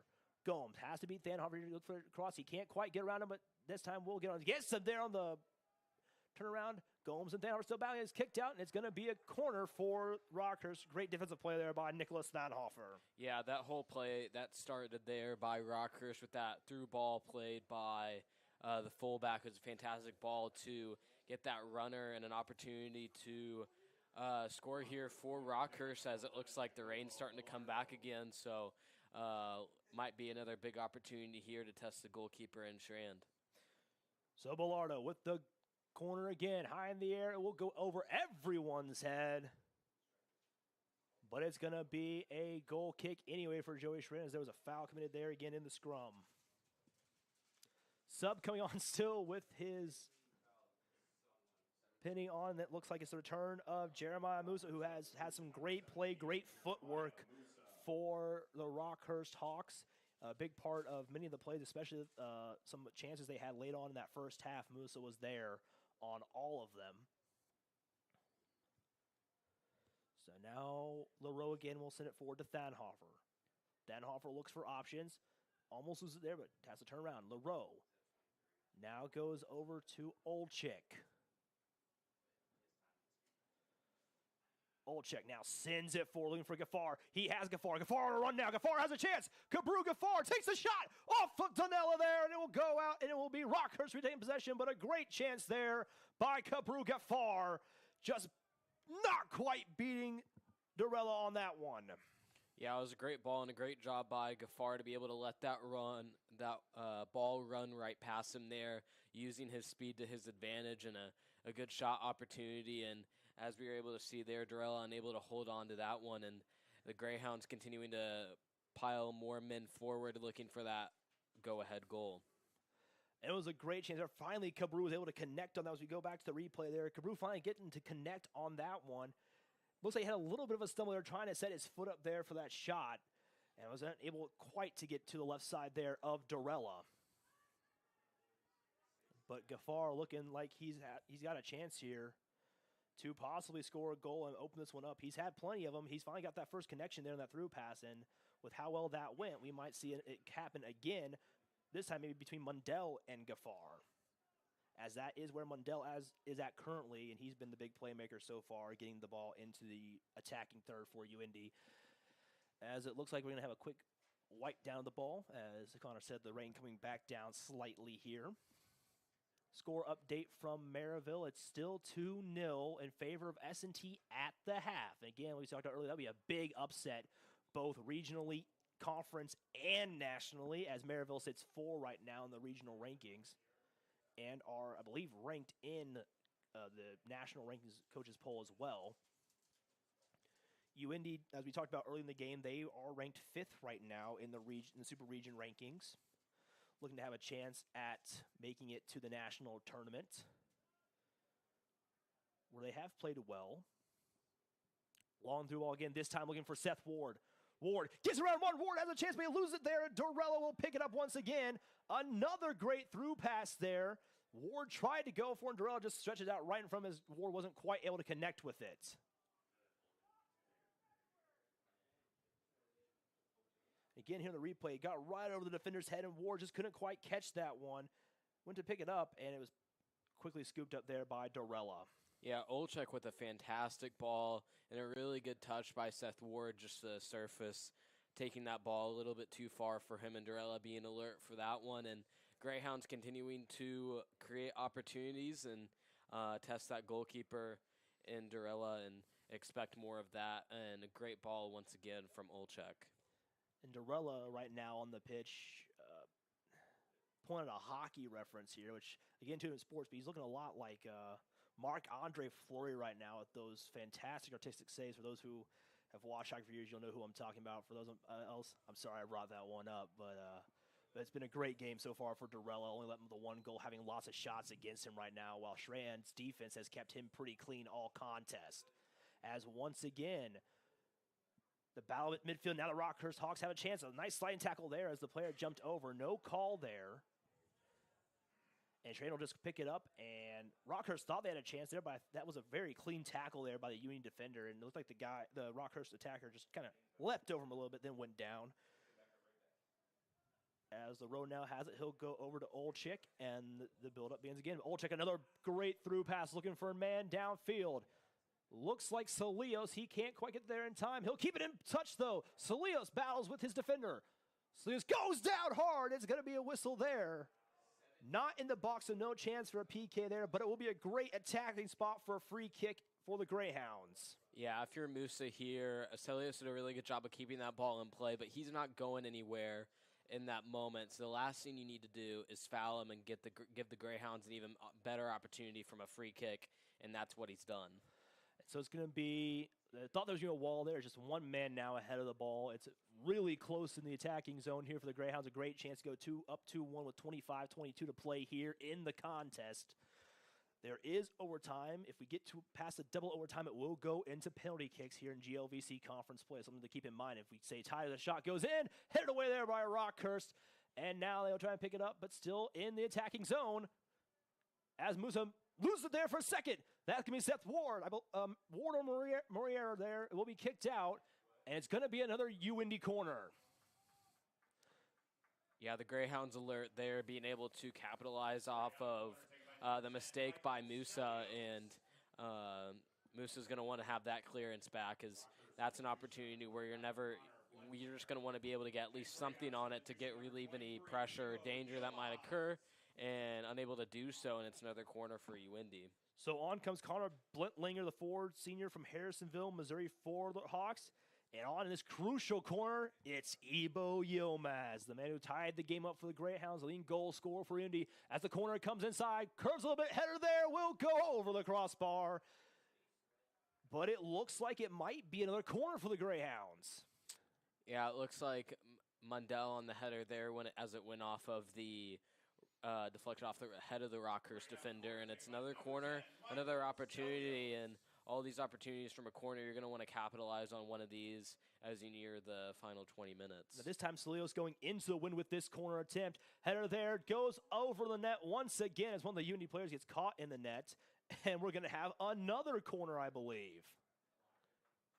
Another great corner pass there.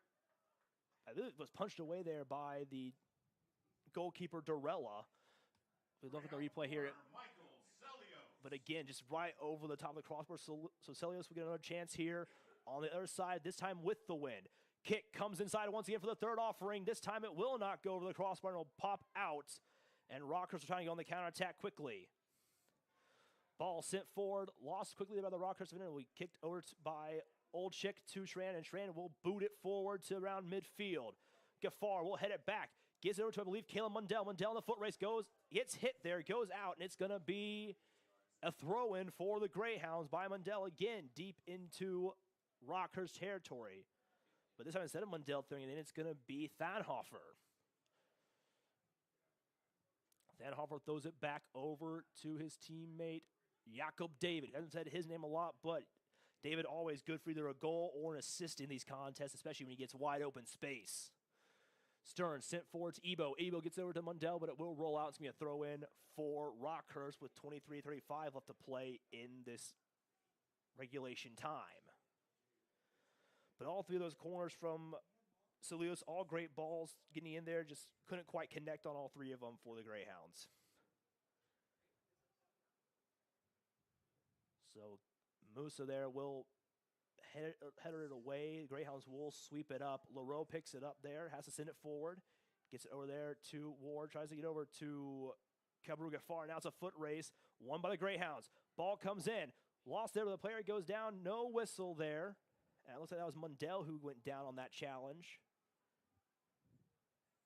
The ball will go out for a throw-in by Rockhurst. 21:50 to go here in regulation. Now Rockhurst moves up on the attack. That is Jacopo Bellardo with it. Stolen away there. Nice play. Ibo Yilmaz out the ball. He has Gaffar forward. Can't quite get past him, but now another Greyhound tries to get close, but he can't quite there. Kicked away. Picked up by Mundell, who will hold on to it for the Greyhounds. Gets it over to Jakob David. David now over the near side to Thanhofer. The rain now starts to get harder on the pitch, and it's going to get a lot wetter once again. And we'll get the conditions from the first half in the second half. Not a good connection there for the Greyhounds on that one. Ebo was looking for Mason Stern. But now the Rockers will push it back to Dorella. And Dorella will start the offense up for the Hawks.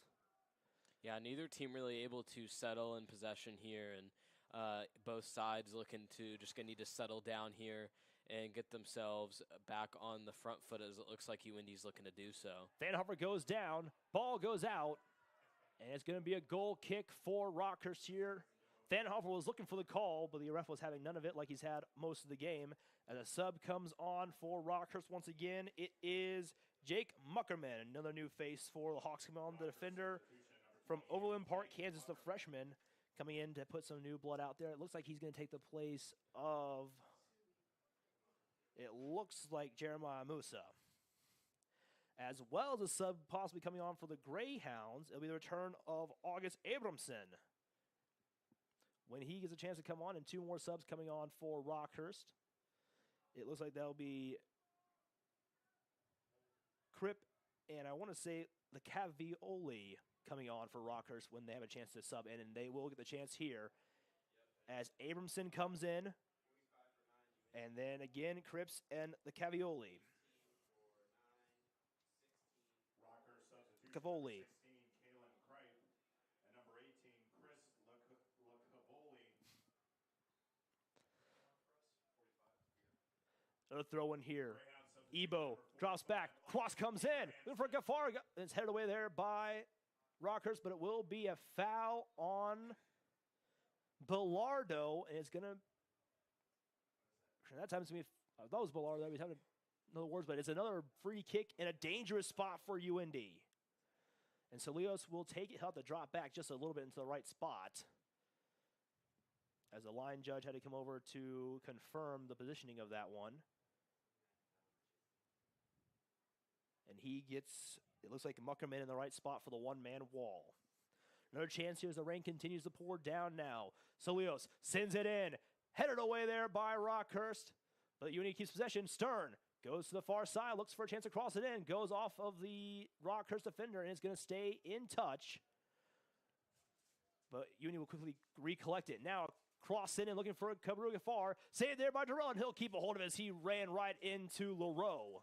There's a chance there for the ball to be out, for Durrell to be out of position, but he was quick to get back to the right spot and get the ball for Rockhurst. Yeah, it was a really good ball and a good idea there, and Durrell doing a really good job to hold on to that one, especially given how much rain's coming down right now. And it's a ball that you're going to want to keep looking for. UIND, they scored off a similar goal that way, and it's something that can challenge this back line of Rockhurst. Rockhurst has a chance here, and it's going to be collected by Leroux. Leroux will boot it in clearance towards Gaffar. Now, Connor, if you're either coach for these squads, with the way the rain's coming down with 18:02 to go, if it stays tight, do you really want to see overtime or possibly PKs with these conditions? I mean, I think most of the time you're not really looking for overtime or PK situation. It kind of just depends on what way the game is going. If you're constantly on your heels from the other team that's getting a lot of attacking opportunities, you're going to want to go into that overtime and get to penalties. But right now, I think both sides will look to win it in these final 17 minutes. And Gaffar had a chance to break through 3 Hawks, but he couldn't quite do that time off the official there once again. As he'll go back to the spot he was standing at when the ball hit him in the back of the head. It's the second time he's gotten involved in a play, including Rockhurst. It'll be a quick drop ball there and play on. Ebo has a great challenge there. It'll be a throw-in once again for UIND.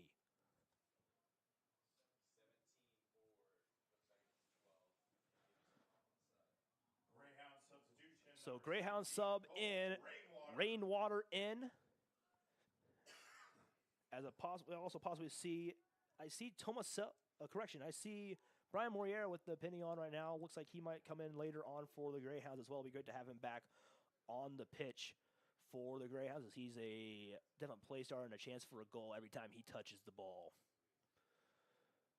Mundell with it now. Tries to get around one, does get around one.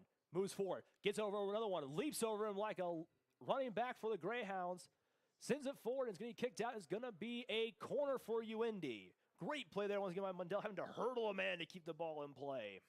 Yeah, Mundell doing a really good job being able to keep that ball with him, especially given how wet it is, and winning the side another corner kick, and the Greyhounds getting around their 8th corner of the game here, 7 or 8 for UIND. Another good opportunity. Header in, saved there by Dorella. It was a great chance there from Thanhofer. And look at the replay there. Another beautiful ball by Michael Celios. Gets the nice curve from the win, and Thanhofer was right there, but Dorella, quick reflexes once again to stop that one from going to the back of the net. Another goalkeeper might let that one up as we go out for a throw-in for Thanhofer once again. Gets the strand, and now Olczyk will try to reset the offense for UIND. As another through ball. Has August Abramson on the near side. He'll go back to Thanhofer. Thanhofer looks for the cross inside. Saved there by Dorella once again. Great chance once again there from Thanhofer, but Dorella getting the hops high in the air and catching it at its highest point. The replay once again, Thanhofer getting a nice little curve there, looking for, I believe that was Cole Rainwater, but Dorella was able to get just in the right spot, the right time, like he's been doing all game so far. So Jakob will get the ball away, gets there to Ebo. Ebo looks for it, tries to break 2. He will get around 1. Ebo beats one guy, he slides on the ground. Ebo shoots inside, and Dorella will save it there once again, scoops it up, He had a man to the left side there in Abramson, but he decided to try and take it himself and couldn't quite get the power he wanted to get past Dorella as he slid off that shot. Yeah, I would like to see Yilmaz look for Abrahamson down that left side, and your body's taking you to the left side, and he's looking to hit that one back across goal, and that's a really tough shot to get a lot of power on, and it's an opportunity As we have a to breakaway, back. we have a breakaway here for the Greyhounds again on the attacking opportunity. Sorry to cut you off there at the very end, Connor. But it'll be cleared out once again by Rockhurst, but it's lots of great chances so far for the Greyhounds here. Just haven't quite been able to break Dorella like they were able to in the last part of that first half.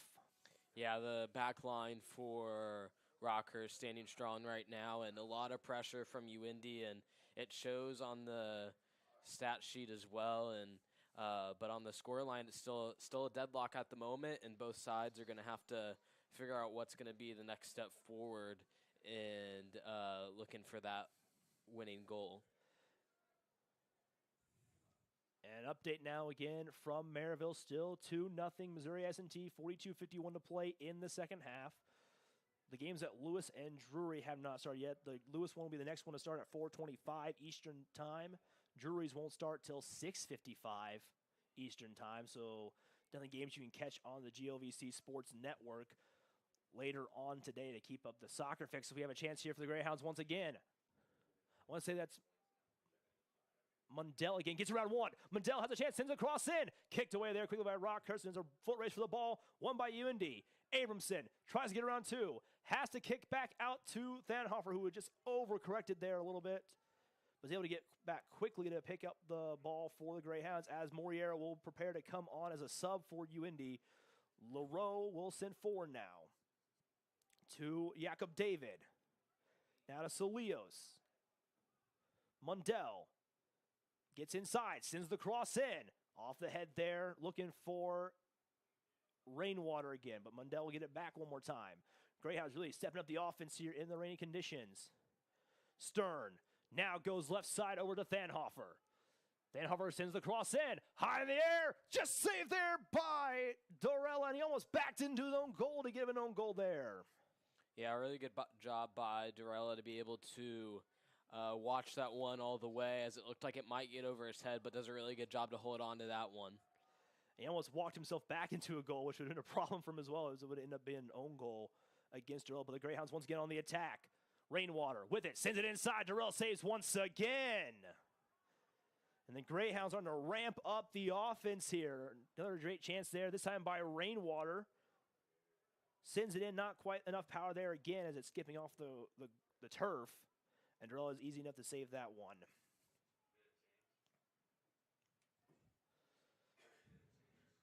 Headed there by Abramson, sends it forward just a little bit, but it's quickly picked up by the Rockhurst defender. That was Nick Grew.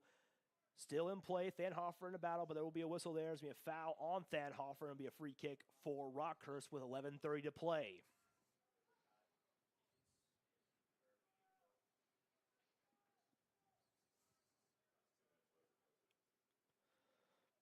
Be Moriera, and it looks like it's going to be Jordan Andrews checking back into the contest for Rockhurst. It's a pass there to Rainwater on the challenge there. Now for looking for Aronson, but can't quite get there in time. It's taken away by Rockhurst. Aronson on the challenge here, trying to get the ball back. Can't quite get around the Rockhurst player with it. Now sent forward there to Danielle Bizzari.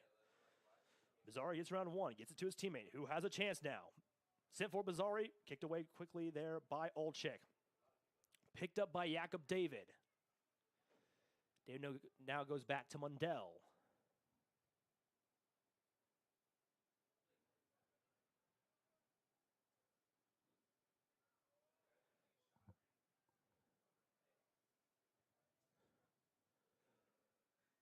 Here now with the ball, it's going to be Thanhofer trying to go for Abramson. Lose it for a second. Leroux will pick it back up for the Greyhounds. Now it goes back over to Olczyk. 10:19 to play here. Olczyk with the through ball up to Mundell. Mundell has space. Mundell tries to get on one. He can't quite get there and loses it. It'll be off of Mundell. Goes out for a Rockhurst throw-in as Jordan Andrews and Brian Morier check in for each squad. Yeah, we're seeing something really familiar that we saw towards the end of the first half, and that is the Rockhurst being able to just let the Greyhounds have possession, allowing them to come at them, not looking to commit too many bodies forward, as the Greyhounds look to be pushing more for the winner. So we continue on here now. Rockhurst with the throw, and they'll have another one here as another sub comes on. That's going to be Max Bonstig checking in for Rockhurst, the freshman from Norrtälje, Sweden. Comes in. He was part of the starting lineup of the last game these two teams played, coming off the bench. I believe this is his first appearance now for Rockhurst in this contest.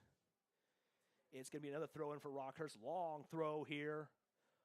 Old check, I believe, on the defense there. Still in possession of Rockhurst. They have a chance it will go out this time. There'll be a throw in for UINDY, so UINDY gets a bit of a breather there with 9:03 to play. Two subs getting ready to come on. Kabru Gafar as well as Seth Ward back on for the Greyhounds. And it is Valero Tatafiore, the freshman from Venice, Florida, on for Rockhurst. The subs off for UINDY. It looks like it is Abramson and Rainwater. So a long ball there looking for Kabru Gafar. Now Rockhurst on the attack. Long through ball there. Has a man open. It's going to bounce 3 times, and it's going to stay in play there. LaRoe gets over to Mason Stern. Now sent forward. Gafar with it. Gafar sends forward. Looking for Ibo Yilmaz. Can't quite get there in time. It's going to go over to Dorella. Dorella sends forward now. Stopped there by the Greyhounds. Player goes down. No, there's going to be a whistle. It's going to be a free kick for the Greyhounds in a crucial spot here. And 7:58 to play. Yeah, a good opportunity here for UINDY. You're going to look to be able to get something into the box unless you can get something quickly down the left wing, as it looks like they're going to do right now. So quickly, LaRoe to Thanhofer. Thanhofer dances. Thanhofer gets around.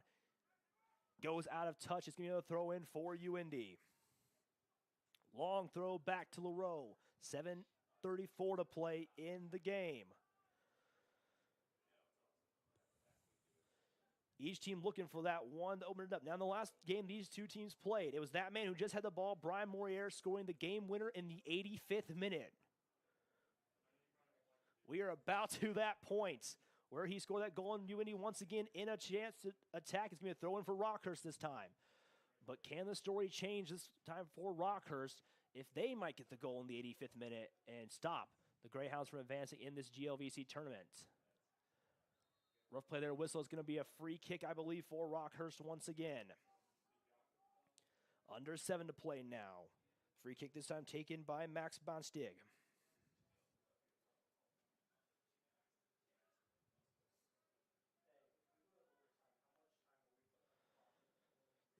Looks like Donini will send it forward.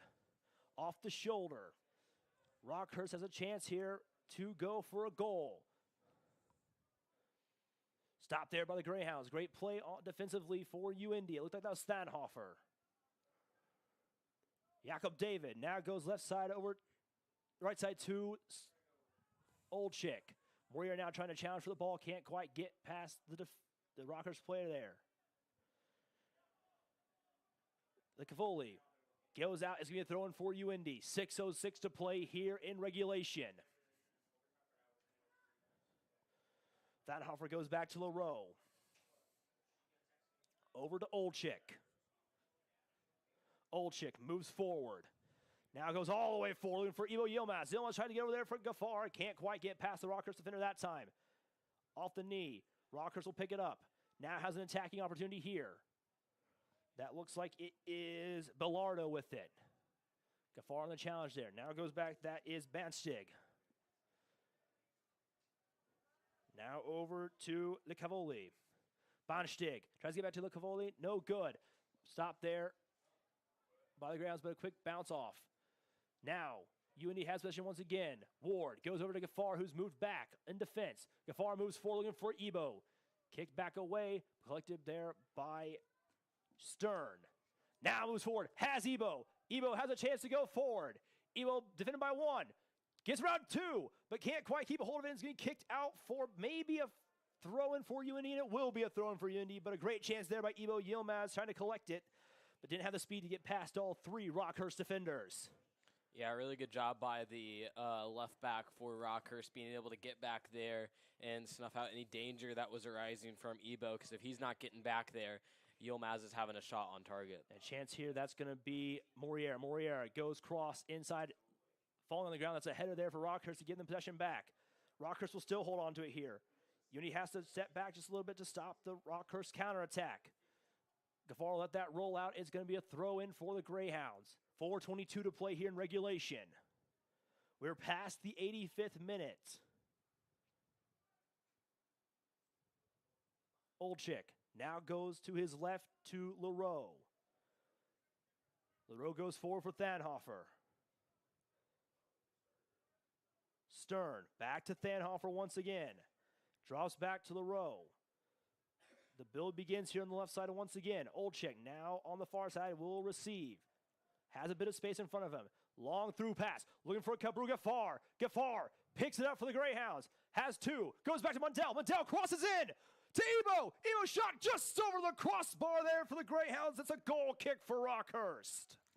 Yeah, Greyhounds doing a really good job with Gaffar and Mundell connecting on that right side there, and Ibo with a free header needs to get that one directed on frame next time. So Dorella will take the goal kick here quickly to his teammate Lindell. Moves forward. Ward tried to get it there. Can't quite stop it. Goes to Esparza. Now, ball onto the far side for Rockhurst. 3:11 to play here in the contest. A goal here could be the winning goal. Ibo goes back to Mundell. Now to Olczyk. Jakob David goes Mundell, goes off Mundell's foot, and it's a throw-in for Rockhurst in the attacking third.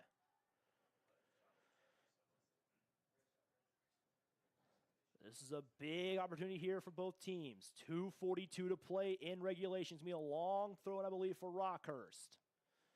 The Greyhounds need to get a stop here and go on a quick counterattack. Here comes the throw. High in the air. Headed away there by the Greyhounds. Ward gets it away. Trying to go for Gaffar. Still in possession, though, of Rockhurst here in a good spot for an attack. Grew. Sends it forward on the through pass. Has a man. Headed up. Chance here. Save there by Joey Strand. Keeps them out of the back of the net. It's still 1-1 with 2:10 to play. Yeah, a really big opportunity here as it's laid down here for Bilardo, and you got to do better when you're in that situation. He's going to want to have that one back. He hit that one right at Strand. Need to pick out a corner there, but the Greyhounds surviving right now as that was a big opportunity for Rockhurst, and both sides looking to exchange blows here as we near closer to extra time. 1:46 to play here in regulation. Dorella with it. Gaffar jumps forward, tries to stop it. Leroux kicks forward, has a chance there. Still possession battle here at midfield. Now sent forward, stopped by Mundell. Gets it to Gaffar. Gaffar still has it, gets a header over to Moriera. Moriera tries to get around, goes down, no whistle. Gaffar tries to get the ball back for the Greyhounds. This is a dance between the two teams. Now goes back away to Dorella. Dorella loses it for a second. Stop there. Here's a chance. Shots on goal. It's a goal for the Greyhounds. It goes to... Can't quite tell them. I thought it was number 21, Jake Plant, but instead it's 23. Ibo Yilmaz picks up the second goal for the Greyhounds. We'll do the replay out there. 1:18 to play, and the Greyhounds go up 2-1. Main contributing factor right now is that rain. It caused the problems there for Dorella, and a great job by Ibo Yilmaz to be able to stay alert there, get on the goalkeeper there for Dorella, and huge opportunity here as the Greyhounds surely have put themselves in front and punched their ticket to the next round. Still a minute to go, but a great job by Yilmaz to stay alert there, and a big, big mistake by the goalkeeper that's been fantastic the whole day today. And that's something we talked about at the beginning of the game with the rain, was the mistake that Dorella could possibly make with the slip, and he did. He lost it there just for a second. You could see by his body language there, after that ball jumped off his foot, he had that fear in him that Ibo was right there. Ibo calmly collected it and shot it right past Dorella, and it's 2-1 with 1:18 to play. So can Rockhurst try to equal it up to extra time? Dorella moves forward, gets a long bomb down the field. Header there by Rockhurst. The Greyhounds just have to clear the ball out of there. It is cleared. But it's collected there by Rockhurst.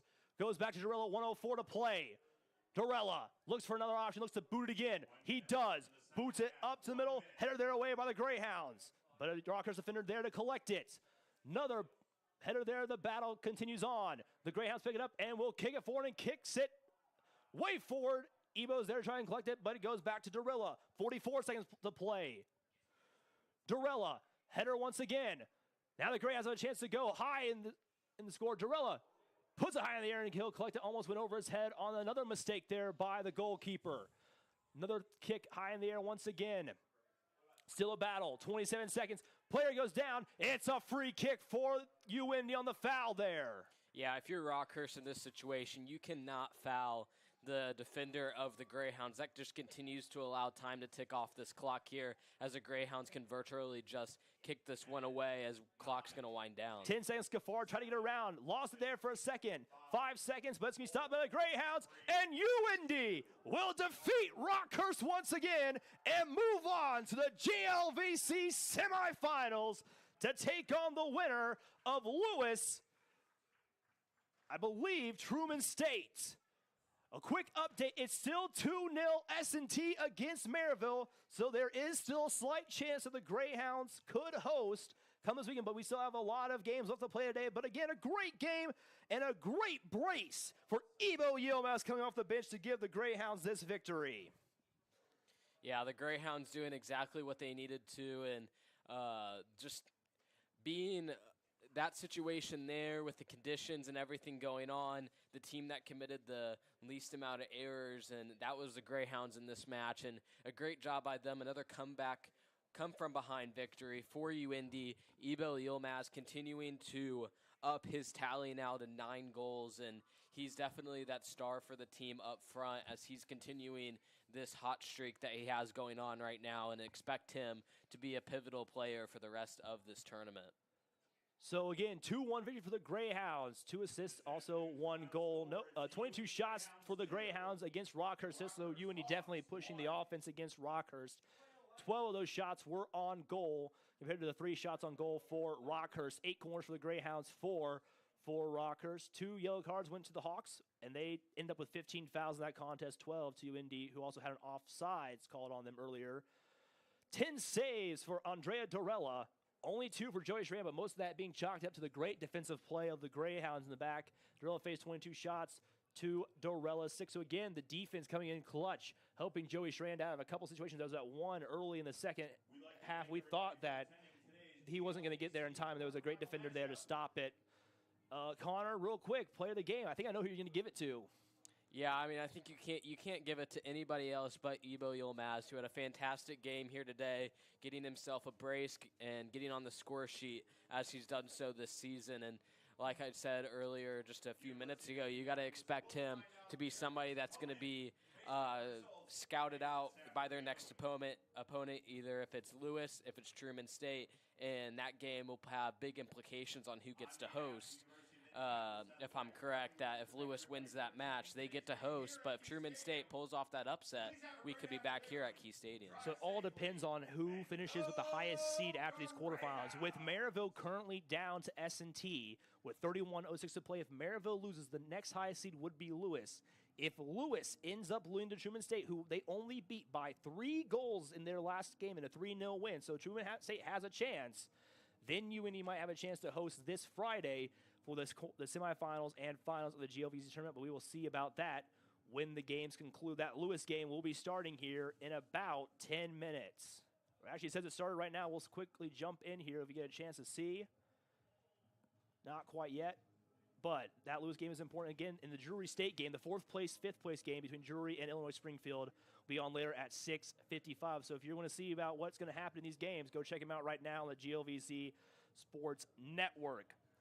So again, Greyhounds win 2-1 after a beautiful brace by Ebo Yilmaz in the first and second. Real quick on those goals scored. The first one was scored by Rockhurst in the 24th minute by Ulan Martins-Gomes, who came in off the bench. Had an assist there by Jordan Andrews to go 1-0 Rockhurst. In the 41st minute, Ebo Yilmaz got the assist from Mason Stern and Caleb Mundell. It was Mundell who got to Stern. Stern sent it in for the Yilmaz goal to go tie 1-1. And then the action in the 88th minute, just a couple minutes after where the Mundell score was in the last one, Ebo gets a solo there to win the game for the Greyhounds. So that's all here from Key Stadium. We might see you again this Friday. We might not. But until that point, until we find out, again, great win for the Greyhounds. And it's been great to be here once again with UINDY TV and with the GLVC Sports Network. And that's the end of it here. So my name is Brandon Barger. That's Connor Mahoney on color. I'd like to say have a good afternoon, and it's always a great day to be a Greyhound.